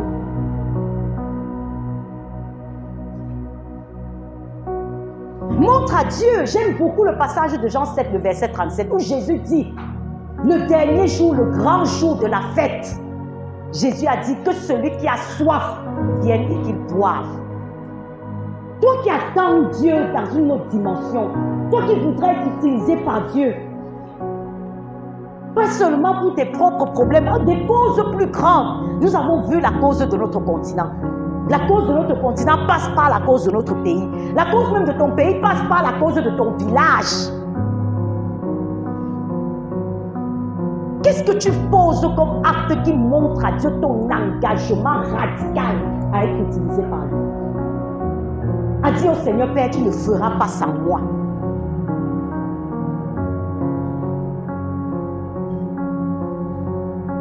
Tu ne feras pas sans moi. Sortons de notre zone de confort. Parce que la vérité, c'est que le confort est devenu une idole pour plusieurs d'entre nous. On ne veut surtout pas se priver.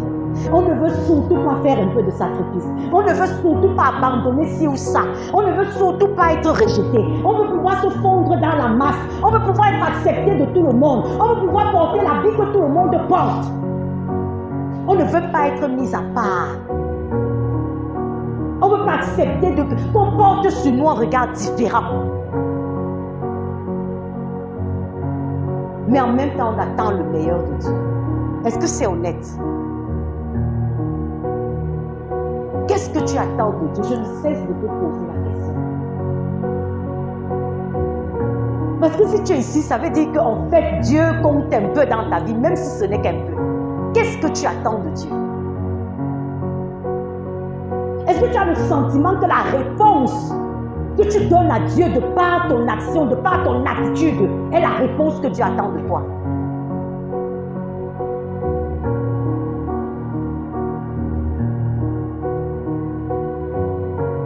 Sortons de notre passivité.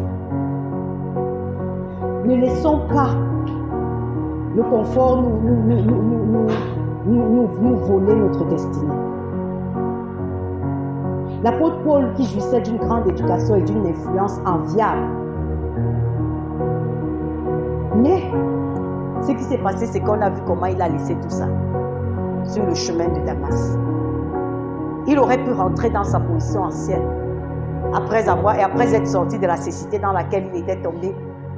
Mais la Bible nous fait comprendre qu'il n'est même pas retourné à Jérusalem. Il a dit, Seigneur, j'ai compris quel est mon champ de mission. Et je me dirige vers ce champ de mission.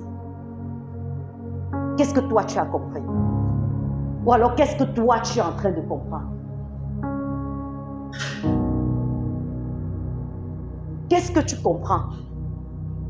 Vraiment, je préfère me contenter de ma petite vie ordinaire. Là, vraiment, les choses là sont... C'est trop bizarre pour moi. Ou alors, c'est trop... Non, vraiment, laisse-moi mourir dans ma petite misère ici.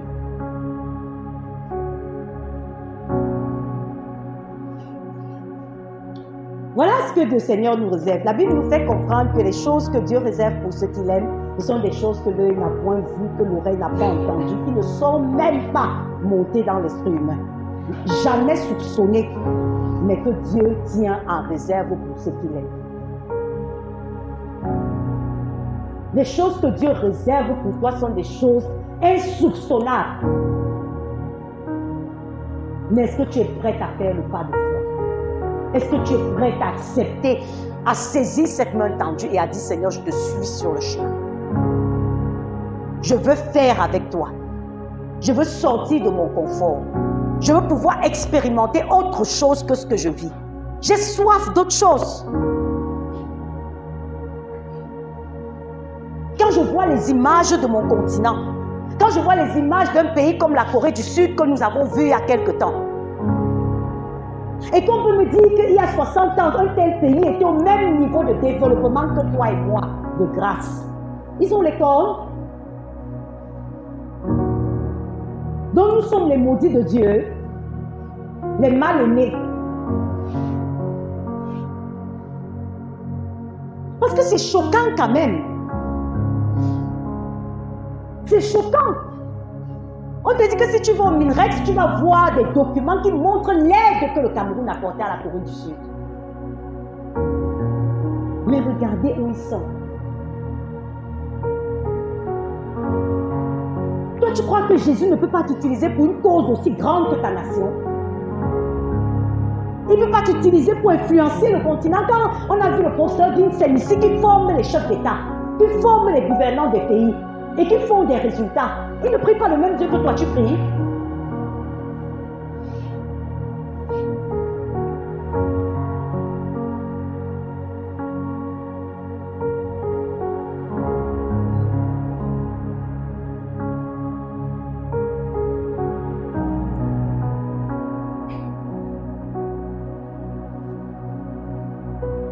Alors, avancer sur ce chemin, c'est se laisser guider par la foi, en fait.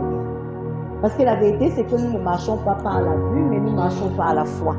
Et nous devons comprendre, la marche par l'esprit, c'est une marche de la foi. Tu dois apprendre à faire confiance à Dieu. La main tendue, le niveau dans lequel Dieu veut t'amener, tu n'auras pas toujours des certitudes. Tu n'auras pas toujours la garantie de comment ça va se passer. Il y aura beaucoup d'inconnus dans l'équation. Mais Dieu fait ça pour bâtir même ton humilité et apprendre à lui faire confiance. Quand Dieu dit à un professeur à l'université d'Atlanta, je t'appelle à mission en Afrique, à votre avis, vous croyez que son niveau de vie peut rester le même? Réfléchissons logiquement. On a vu 2 médecins ici qui sont rentrés vivre dans des taudis, non? Le niveau de vie ne sera pas le même.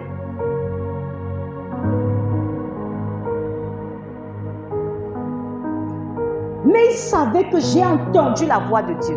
C'est l'apôtre Joshua Selman qui disait un jour à raison, il disait, à certains moments, tu regrettes d'avoir exercé ton oreille à entendre la voix de Dieu. Vous comprenez un peu ça? Il disait à certains moments, parce que quand tu vois le niveau des exigences que Dieu peut placer sur ta vie à certains moments, tu dis, mais qu'est-ce qui m'a même amené à travailler, à reconnaître la voix de ce type? Parce que tu aurais aimé voulu te cacher même derrière le fait que Seigneur, je ne suis même pas sûr que c'est toi qui me parles. Donc mieux, je reste dans ma position. Il dit à certains moments, tu regrettes d'avoir exercé ton oreille à écouter Dieu.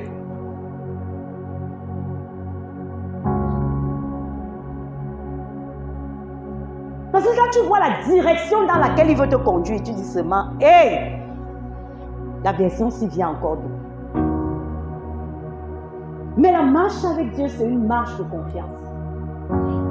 Tu dois pouvoir savoir qui est ce Dieu que je sers. Est-ce qu'il a réussi avec Abraham? Est-ce qu'il a réussi avec Joseph? Est-ce qu'il a réussi avec Daniel? Est-ce qu'il a réussi avec Abed-Nego, Meshach et Shadrach? Est-ce qu'il a réussi avec nos contemporains? Est-ce qu'il a réussi avec le docteur Paul Nenchen? Est-ce qu'il a réussi avec le professeur Vincent? Alors s'il a réussi avec toutes ces personnes, ce n'est pas avec moi qu'il va échouer. Ce n'est pas avec moi qu'il va échouer. Ma prière, c'est que Dieu te montre la direction. Il va le faire. Ah, ça, je ne doute pas. Il va le faire. Il faudrait simplement que, comme tu as vu ces personnes, celui qui vous appelle est fidèle et c'est lui qui accomplira tout cela. Il ne va pas te laisser en chemin. On se comprend, non? Il ne va pas te laisser en chemin. Il va t'amener jusqu'au bout de ce voyage. À condition que tu te laisses porter par lui. Que tu te laisses guider par lui. Que tu te laisses diriger par lui. Que tu acceptes de mettre ton moi de côté. C'est pour ça que je vous ai dit que ces conférences-ci s'enchaînent. Parce que la vérité, c'est que quand ton moi est assis sur le siège de ta vie, sur le trône de ta vie, ce sera difficile de suivre Dieu sur le chemin. Pour suivre Dieu sur le chemin, il faut que ce soit Jésus Seigneur sur le trône de ta vie et pas toi-même. Il faudrait que tu aies laissé ta volonté être soumise à la volonté du Maître. Ça veut dire quand ta chair te dit c'est la droite qu'il faut prendre et tu entends la voix de l'Éternel te dire va à gauche. Que tu sois capable de dire à ta chair tais-toi, silence, on va à gauche. Alors qu'est-ce que toi tu choisis? Lorsque la conduite de quelqu'un lui plaît, l'Éternel lui donne d'affermir sa marche vers la vie. Il peut trébucher cependant, il ne tombera pas. L'Éternel ne tient pas à la main. Pour vous dire qu'on peut trébucher, n'est-ce pas? L'Éternel va me permettre que tu trébuches, alors disons-nous les vérités. Dieu va permettre que tu trébuches. Parce que souvent, c'est en trébuchant et en voyant la main puissante de l'Éternel t'arrêter que tu comprends que Dieu m'aime toujours. Quand le chemin est trop ouvert, là, souvent tu as une tendance à oublier que Dieu est là. Mais quand tu te vois glisser et qu'à un moment, une main plus forte que toi t'arrête sur le chemin, sur la pente, tu réalises que Dieu est là.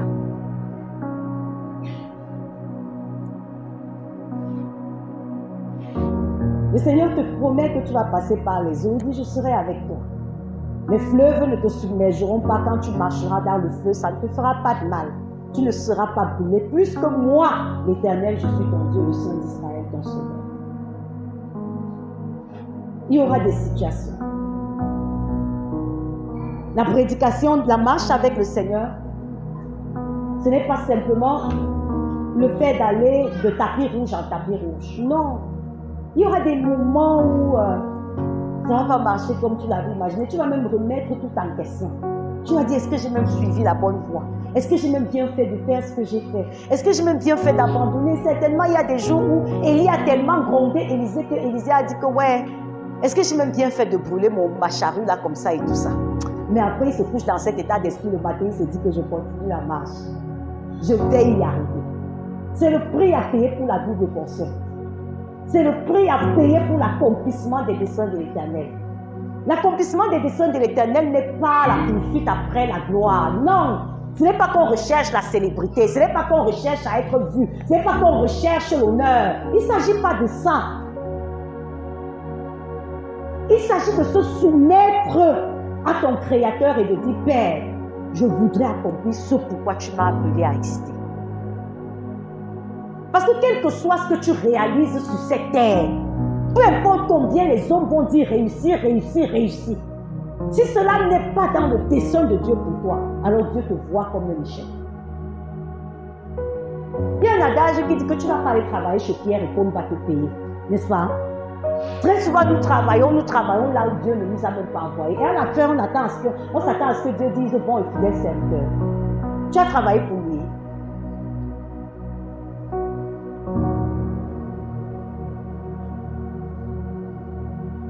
Plus le Seigneur nous aider cet après-midi, plus le Seigneur nous toucher, plus le Seigneur nous visiter, plus le Seigneur faire son œuvre dans nos vies cet après-midi, pour nous donner de comprendre que Dieu n'en a pas encore fini avec nous.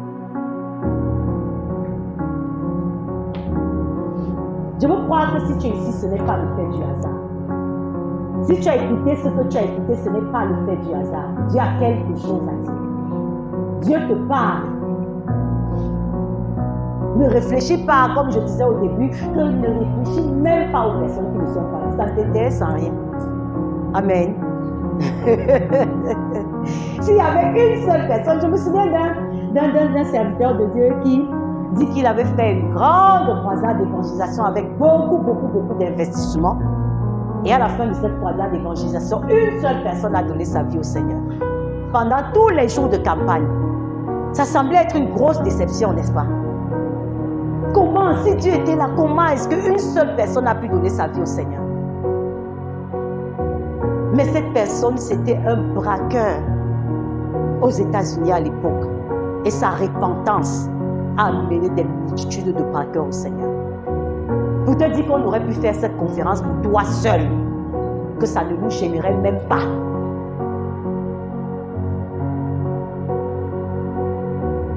Alors ne passe pas à côté de ce que Dieu a réservé pour toi cet après-midi.